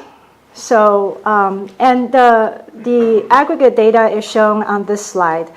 So the way to read this slide is that the y-axis shows days on drug since day 1 of the Marina study. So cumulatively, there's been a year of treatment. And then the x-axis shows the change from baseline. In the case of video hand opening time, improvement would mean a decrease in the hand opening duration. So the gray line shows the placebo during the Marina trial, and it's basically flat. And there's no placebo in Marina open label extension. The purple line shows treatment with 4 milligram per kilogram. And I'm sure you've seen the Marina data before, where after a single dose, del-desiran can decrease the video hand opening time by about 2 seconds. And that is further improved and sustained for 1 year. The next slide shows the long-term improvement in strength, in this case, hand grip. So in Marina trial, we see grip strength improved, and this is sustained in Marina open label extension. The next slide is the average quantitative muscle testing with 6 muscles that's listed on the left. And again, we see improvement of the QMT in Marina, and this is further improved in the Marina open label extension. Lastly, the long-term improvement in patient-reported outcome is shown here. The improvement in the purple line is sustained by day 360 in Marina open label extension. So another thing we started collecting is the patient testimony about how they felt about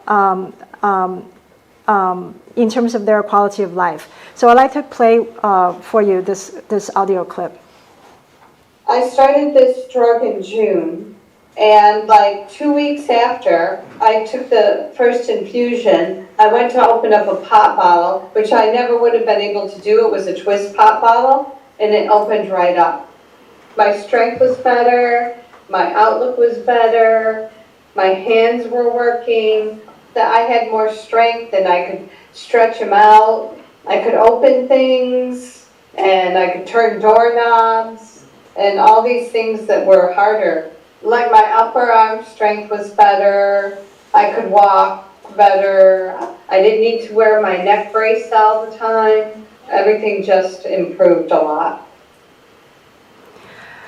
So obviously with patient testimony, these are anecdotes. So this is one participant's experience, and because DMY is pretty heterogeneous, so it's not necessarily that everyone will experience the same result. And this is why we started to collect these stories from patients. So I think what I have shown is that we have inklings from the Marina open label extension that the drug could potentially help multiple aspects of patients' function. And just like Benedict said, that myotonia is only one part of the disease, and that patient really expect to need to improve in multiple ways. And we are trying to characterize the disease in that way. So I'd like to tell you next about the Harvard trial. So we're still in the planning stage, so I'd like to share some information that we can be shared right now. We're estimating the start time to be very soon in the coming months, and this trial will have 150 patients in over 40 global study sites, and we have extended the age range from 18 down to 16, going up to 65. And we are also planning to have an open label extension. So the trial itself is 54 weeks of treatment, and patients will be randomized 1-to-1. That means that 75 participants will be receiving placebo, and 75 participants will be receiving del-desiran at 4 milligrams per kilogram. And at the end of that, everyone who's eligible and choose to can enroll in the open label extension, where they will all get 4 milligrams per kilogram of del-desiran. So lastly, I'd like to spend 2 slides to kind of talk about clinical research in general, and to kind of point out how it really takes a village to develop a drug. And all of us have distinct and overlapping roles to support this process. As drug developers, our primary responsibility is to really prioritize patient safety, and also to make sure that the study is well designed and executed so that the data can be of the highest quality as possible for the regulators to decide whether the drug can be approved. As trial participants, we know that it's very important for patients to always ask questions when there's something that they don't understand or have concern about, and to adhere to the protocol so that the data can be high quality. Also, that the patients are needed to really report the side effects and any health status changes to the trial physician so that these things can be recorded, because they all could play into consideration on the data overall for the drug. There are other ways to participate as a patient besides participating in a trial, and some of them are listed here. One of them is to connect to medical facilities with expertise in DM1 so that you can receive care and to learn about ongoing research and the newest findings. Second, participate in data gathering by enrolling in surveys, interviews, and focus groups and observation trials such as NDM1, and because these data are actually really valuable and used by all of the drug developers here.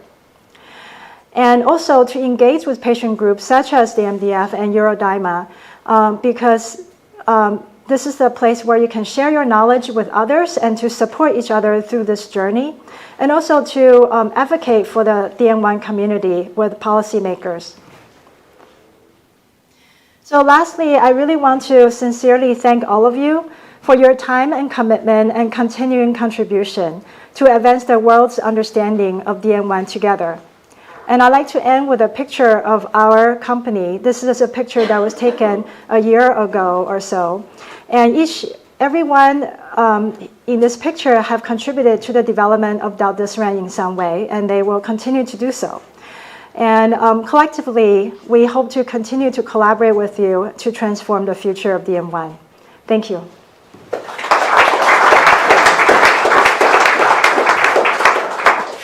Plenty of questions, sure.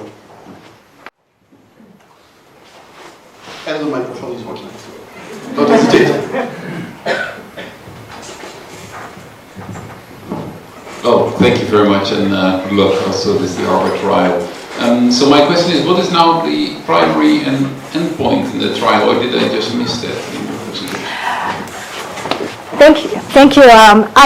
So we're still planning the trial right now, so there's certain information we can share and certain we cannot. But I believe that we have shared publicly that we are looking at video hand opening time as our main endpoint. And I think this is good to address that. So we think that the mechanism of the disease is the same in all cell types and in an intracellular level in terms of the splicing and splicing correction by the drug.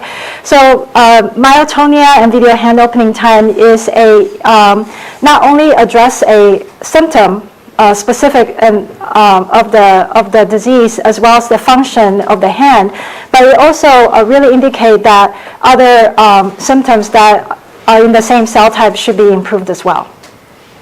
But keeping in mind what Benedict concluded at the start of this meeting, is this now a pragmatic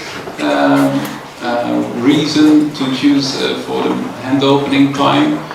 And have you considered alternatives that are more regarded as more important for patients? I'd love to hear from you what you think is most important to the patients. I think the patients want to overall improvement of quality of life, and that's really a combination of many things improving. So I agree with you that video hand opening time is only one of those. Because you also showed very promising results on the DM1 active CE scale. Actually, that has a collection of endpoints that are probably mattering more. So you could still consider also choosing that as an endpoint or not? Yeah, I think that's a really good suggestion, and it's something that we continue to explore. Maybe others would like to comment on this point as well. Next question. I have one. So I was wondering, so this is not only for you, but also for the others as well. What we don't put into our spot currently is the heart tissue. So heart rhythm alterations is a highly common symptom, and currently we exclude all these patients from the clinical trials. But as heart tissue is easier to access even by any type of antisense oligo, we should consider this as well as an outcome, as a very important one, because this is a game changer for the life of the patients. Yeah, I totally agree with you. I think in any situation in terms of trial design, there's a lot of reason on which endpoints are chosen and which ones are not. And for a disease like DM1, where there's really so many endpoints you could choose from, as exemplified by how long the endpoint is in the NDM1 study, I think there are a lot of considerations on how these endpoints come about.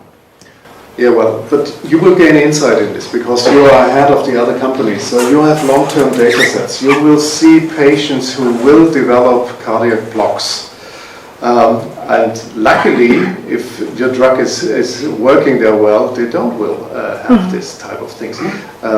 So therefore, this will be very interesting to keep in mind for open extension studies, especially of a phase 3 here, that we have elements in here that perhaps might completely change and are not the primary endpoint of course, a phase 3 trial.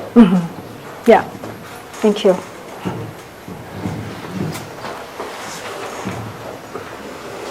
More question? No?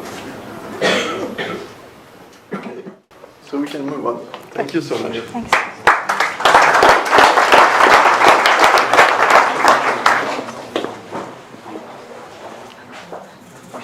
And the last, but not least,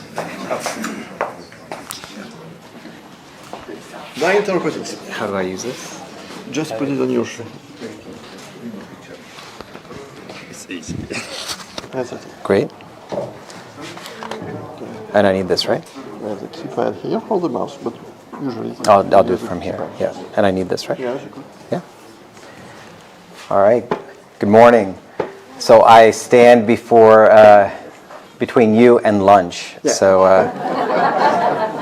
my presentation is just 2 hours. Perfect. Is that okay? Yeah. Alan? Sit back, relax. No. My name is Ash Dugar, and I'm the Chief Medical Affairs Officer at DYNE Therapeutics.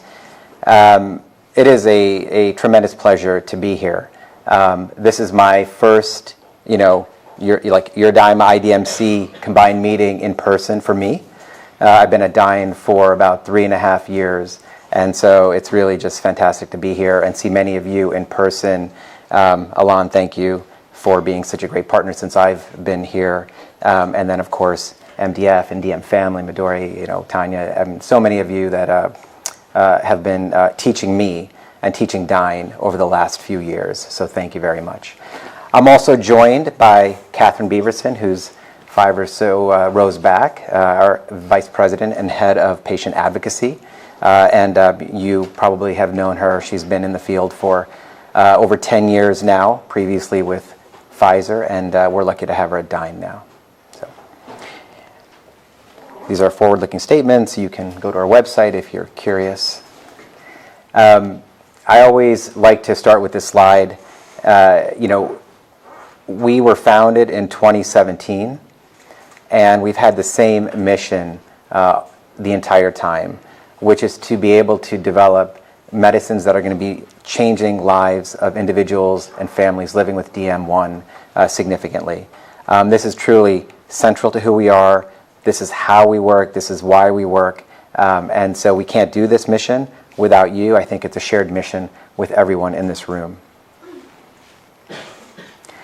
So you've heard about a lot of fantastic drugs in the pipeline, preclinical and clinical. And just maybe one thing is, this is fantastic. I mean, I think that, Lee said it before, this is amazing for the field to go from basically, 1 or 2 companies. And I was telling Benedict, I saw a chart on Saturday that had something like 20 companies at various stages, some for many years, some in the clinic. So it's really amazing to see the growth of opportunities for individuals in this space and for physicians. So just about a little bit of our technology, one of the most common questions that I think we get is, how is your mechanism different from other mechanisms? And you've heard me talk about this many times. I won't go into too much detail, and of course, happy to take any questions at the end of the talk. So we have a scientific platform called the FORCE platform. And this was developed by our brilliant CSO and her team, Oksana. And we've used this platform to be the basis upon which we develop all of our investigational medicines that are in the clinic right now. So for myotonic dystrophy type 1, as well as Duchenne. There's 3 components to this conjugate, to this platform. The first is an antibody. And so you can see on the top left of the slide here, a monoclonal antibody that targets the transferrin receptor 1 or TFR1. And you heard a little bit about that in the previous presentation. And I'll talk a little bit more about the TFR1 in a second. So what we've taken is this top portion of the monoclonal, called an antibody fragment or an antigen binding fragment, and we've engineered it to bind tightly to the transferrin receptor, the TFR1. We then use this linker, and it's a clinically validated linker. What I mean by that is this linker has been used in 3 products that are on the market for oncology, antibody drug conjugates used in oncology. So we use this clinically validated linker to help de-risk our platform to the extent possible. And then with all of our therapeutics, the antibody, the Fab, and the linker remain the same, and it's the payload that we can interchange. So this is a very modular scientific platform. So in the case of myotonic dystrophy type 1, we attach an antisense oligonucleotide, a gapmer, to be able to attack the toxic DMPK that resides in the nucleus. For other targets that we may want to go after, we can attach an siRNA if we want to go after something that is more based in the cytoplasm. We can even attach small molecules, proteins, etc. So we can really use the modularity of the FORCE platform to be able to customize what targets we want to attack. In terms of just a little deeper on the mechanism and the platform, so we are using the TFR1 receptor, as I said, and this is highly expressed across skeletal muscle, including diaphragm, cardiac muscle, we've heard how important that is, of course, and smooth muscle, gut, etc. So we really are trying to utilize the body's natural cell biology to help us drive our therapeutic payload to where it needs to go, into the cell. You can see it forms an endosome, where the antisense oligo is cleaved and travels outside of that endosome into the nucleus. So we're using this receptor-mediated delivery of the ASO to be able to target the genetic basis of disease.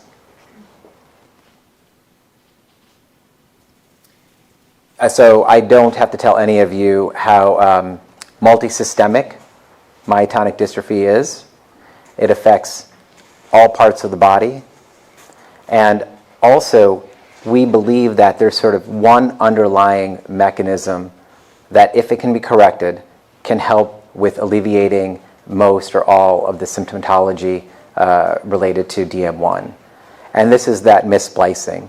And you've heard a couple of times now talks with respect to the missplicing that occurs within DM1, so I won't actually spend time there because you have heard it from a couple of other presenters, and they've done it, wonderfully.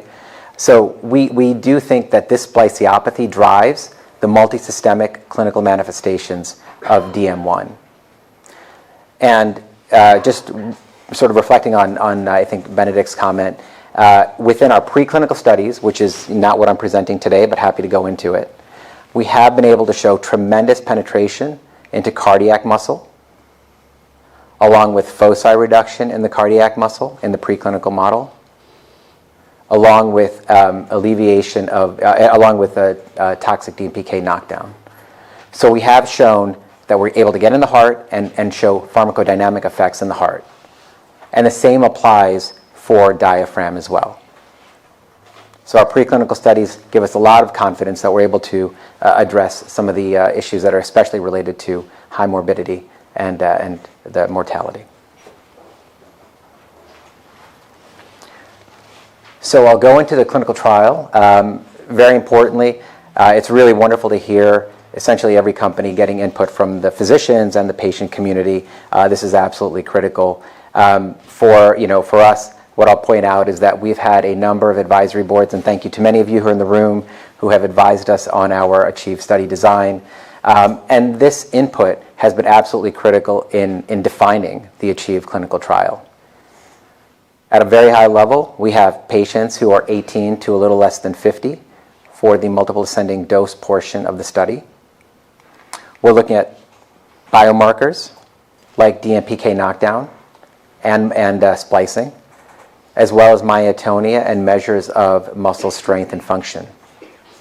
Very importantly, the ACHIEVE trial is a phase 1/2, so safety and tolerability are our primary endpoint, and of course, at the highest importance for our study.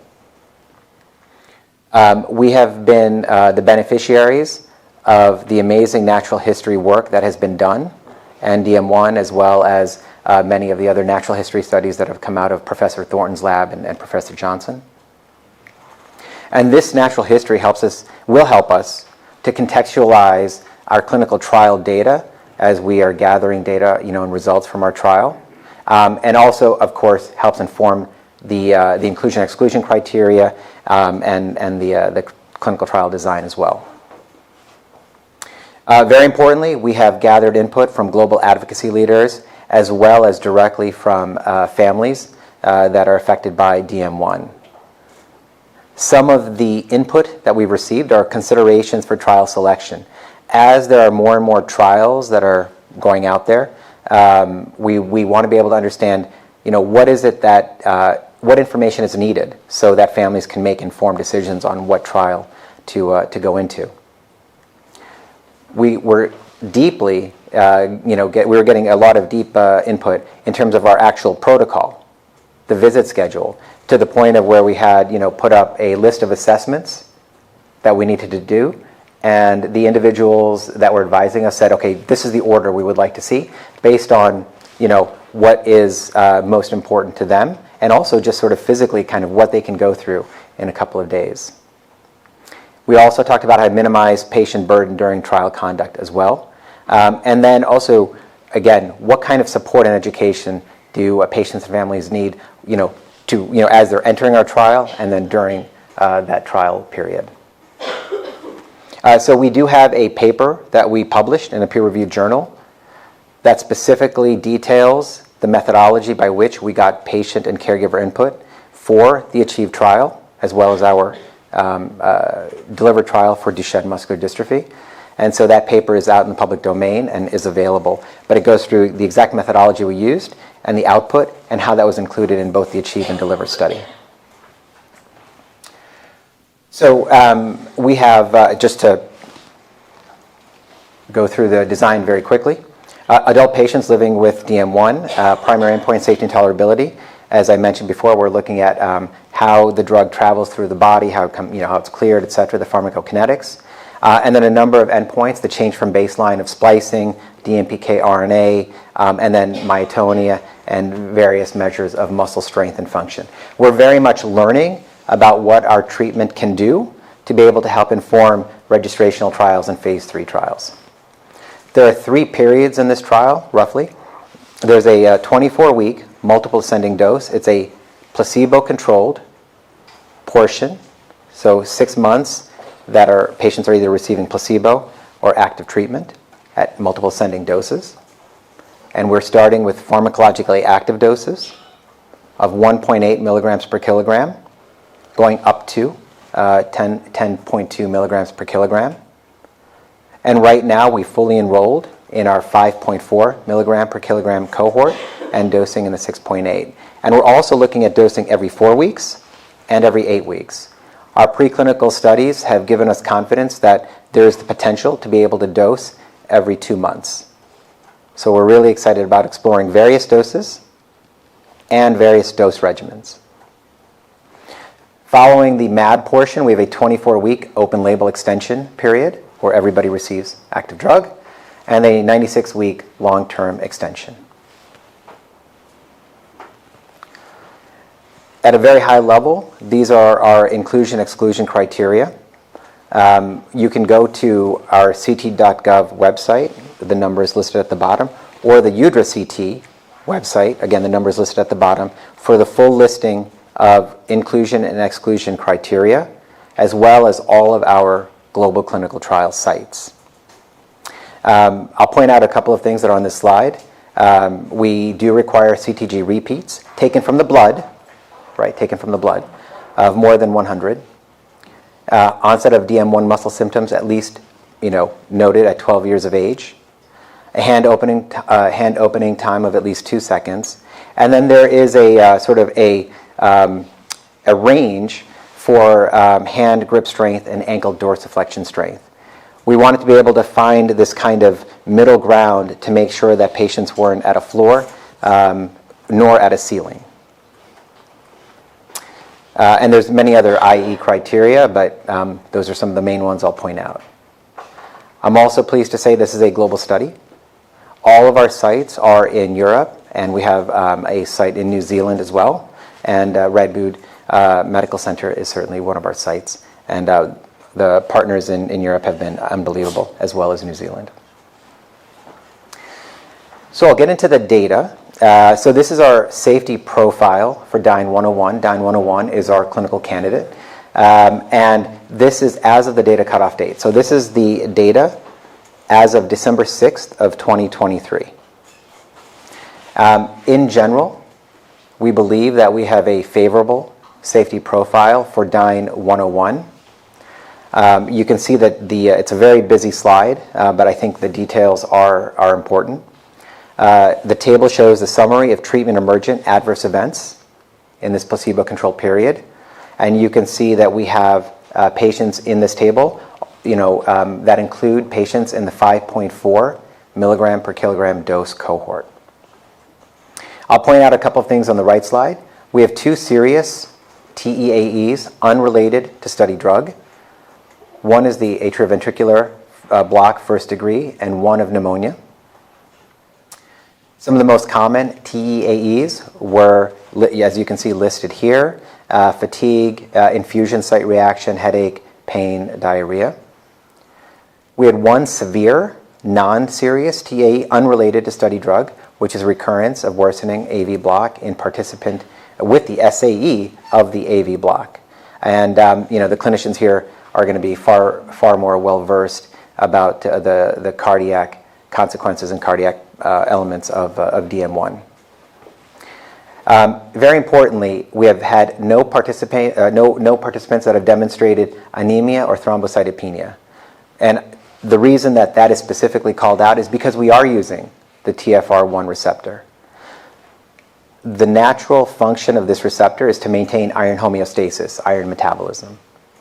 And so, from the many companies that are using, antibodies to target TFR1, not just within neuromuscular, but within other areas, this is something that everyone keeps a keen eye on. And no participants have demonstrated kidney injury either. So I'll go into the data a little bit. So DYNE-101 demonstrated dose-dependent muscle drug concentration, DMPK knockdown, and splicing at 3 months. Just to orient you, the gray bar is placebo. The blue bar is 1.8 milligrams per kilogram of DYNE-101 every 4 weeks. And the teal is 3.4 milligrams per kilogram every 4 weeks. And what you can see here on the left part of the slide is the antisense oligo concentration. So how much of the gapmer is in the muscle. I did not mention, so forgive me. We, in this study, we're taking muscle biopsies, needle biopsies of the TA, 3 of them, baseline, 3 months, and 6 months. So that biopsy allows us to be able to do these, these evaluations. And you can see from 1.8 to 3.4, essentially a doubling of the ASO muscle concentration from 10 to 21 nanograms per gram. We looked at total DMPK knockdown. One of the things that I'd point out is in animal studies, and we use the HTFR1 DMSXL mouse model, thanks to our collaborators at IOM. We can look at nuclear DMPK knockdown. We cannot do that within humans. So this is total DMPK knockdown, and you can see here 25% knockdown at 1.8 milligrams per kilogram, and about 40% knockdown in the 3.4. And then we looked at splicing, and we looked at a composite splicing index. This is really something that Professor Thornton and his team, along with Nick, have helped us implement, sort of understand, implement, and then evaluate within our study. And here you can see in the 1.8 milligram per kilogram cohort about a 13% decrease in splicing, and at 3.4 about 19% at 3 months. Our preclinical data told us that if we can get to 30 to 35% DMPK knockdown and 20 to 25% splicing, we should be able to have a meaningful effect in terms of the disease. I'm going to go a little further. This is another slide that goes a little bit further out in terms of 6-month data for our 1.8 milligram per kilogram dose cohort. Here are the gray bars in terms of placebo. You can see splicing worsened and sort of stayed the same from 3 to 6 months. At the 3-month time frame for splicing, you saw that 13% decrease, which I showed on the previous slide. And at 6 months, we actually worsened. We got to 7% increase in splicing. So, what I'll mention there is that the 2 of 5 that did not respond in the 1.8 mg per kg cohort were also the two that did not respond at 3 months and then at 6 months. So we did see that differential in terms of splicing correction. What we did see at 3.4 is, as I said before, a 19% correction of splicing. So we were really pleased with this, and we believe that with higher doses, the sort of variability that I think is natural within this population will smooth out. Obviously, we looked at myotonia as well, and at 3 months, we saw about a 3.1 second improvement in myotonia, and at 6 months, that increased to 3.8 seconds. So we're really pleased with what we're seeing at this 1.8 milligram per kilogram cohort at 3 months, and then again at 6 months versus placebo. And then, of course, we talked about the importance of looking at quality of life. We used the MD high in our study, and everybody's probably very familiar, but it is a nice index because you can evaluate various things in terms of GI, sleepiness, fatigue, cognition, a lot of aspects that we aren't measuring with the other measures that we have in this study. And here we saw a trend towards improvement in the MD high with the 1.8 milligram per kilogram dose versus placebo. And generally, all the subscales trended in the same direction. So as I mentioned, we showed dose-dependent muscle delivery, DMPK knockdown, and splicing. That was splicing correction consistent across patients at 3 months. We did show some improvement in myotonia at 1.8 milligrams per kilogram, and thus far a favorable safety profile. We are focused this year on optimizing our dose and dose regimen. So selecting our dose and then figuring out if we're going every 4 weeks or every 8 weeks. And then we'll have another trial update in the second half of this year. And then I think later in the Congress, Bazil will be presenting the achieved data. So we're really pleased with what we've seen so far, and we look forward to another update in the near future. And then finally, as you've heard from others, we can't do this without the investigators that have supported us, contributed to the design and the execution of the study, their site staff, unbelievable, absolutely incredible group of individuals that I've had the pleasure of now meeting and working with for the last few years. And then the patient community, the families that have been in this study, in all of the studies to try and advance therapeutics. And you're trying to do a lot of good for themselves, but also for future generations. It's an incredible sacrifice. So thank you.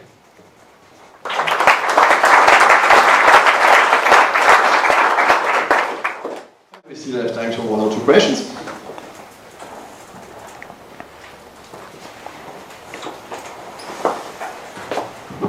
Very promising data. Can you also relate some of the non-response on the splicing to some of the clinical outcome measures? So do these patients also perform less well in the clinical measures? Yeah. Can you hear me? Yeah. So that's okay. Yeah. So we have not unblinded the study. So we aren't looking at like one-to-one matching in terms of here are their functional assessments and here are their DMPK, here's their splicing. This is still potentially registrational, and so what we are releasing still maintains the integrity of the study and also doesn't take away alpha, so to speak, from the statistics. So we haven't done that kind of correlation because it's blinded. I'm so curious as well, obviously. Yeah.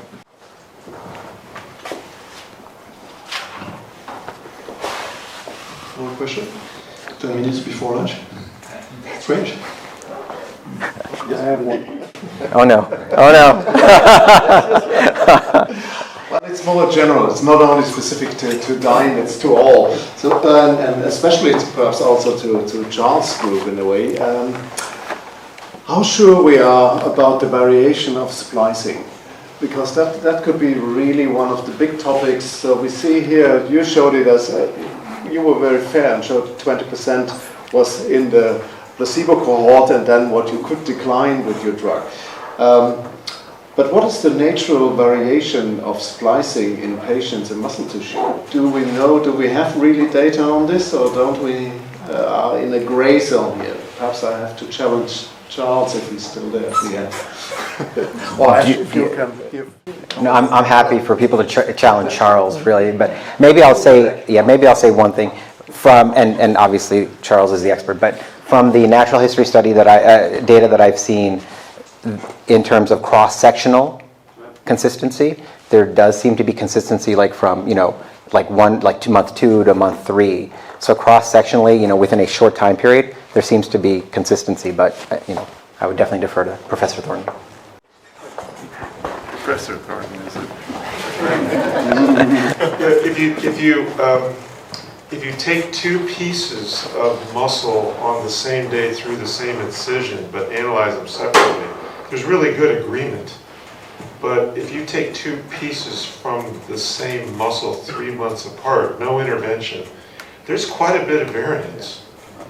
And some of the splice events where the analytical precision is highest, like for circa-1, because it's so highly expressed, and so you're generating tens of thousands of reads for circa-1 for each person. The variance there is surprisingly high over 3 months with no intervention. So I guess, I'm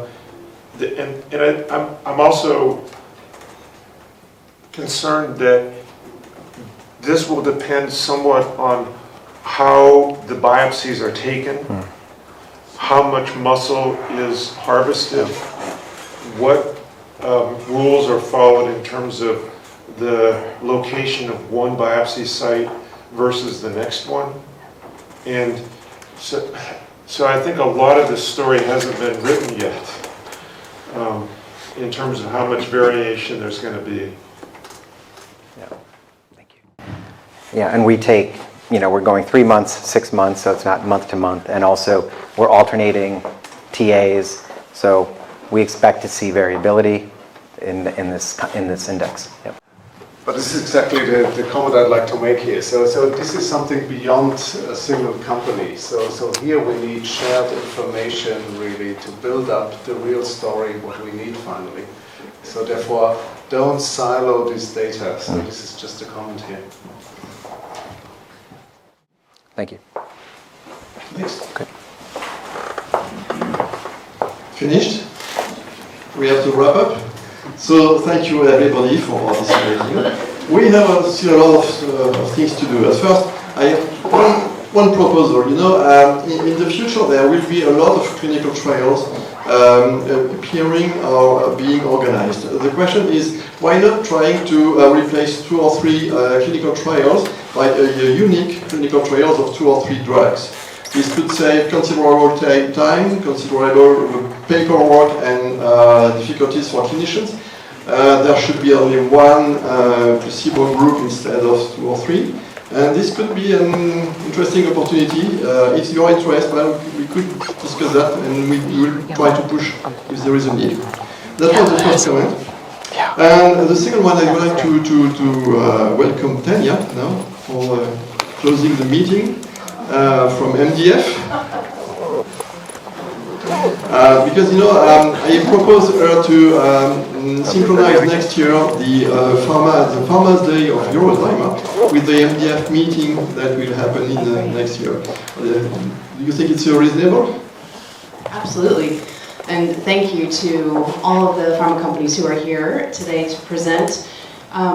I'm sorry that we asked you to do the same thing for us in the US 6 times this year, but we truly appreciate it, and it's made a difference so far for the first 2 that we have done.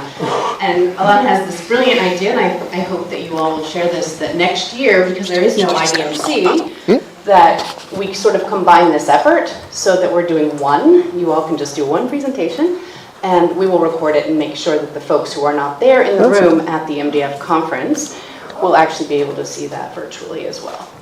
Does that make sense? Is it hopeful? Okay. So it's approved. It's approved. We're done. Okay. It'll happen. And we are changing. So this year, you all know, we shifted formats a bit. So we moved to a regional conference format for 2024. Next year, we will go back to a single annual event. But we are shifting to the spring. So while I cannot tell you the location yet, no bribing, no nothing, I will not do it, I promise.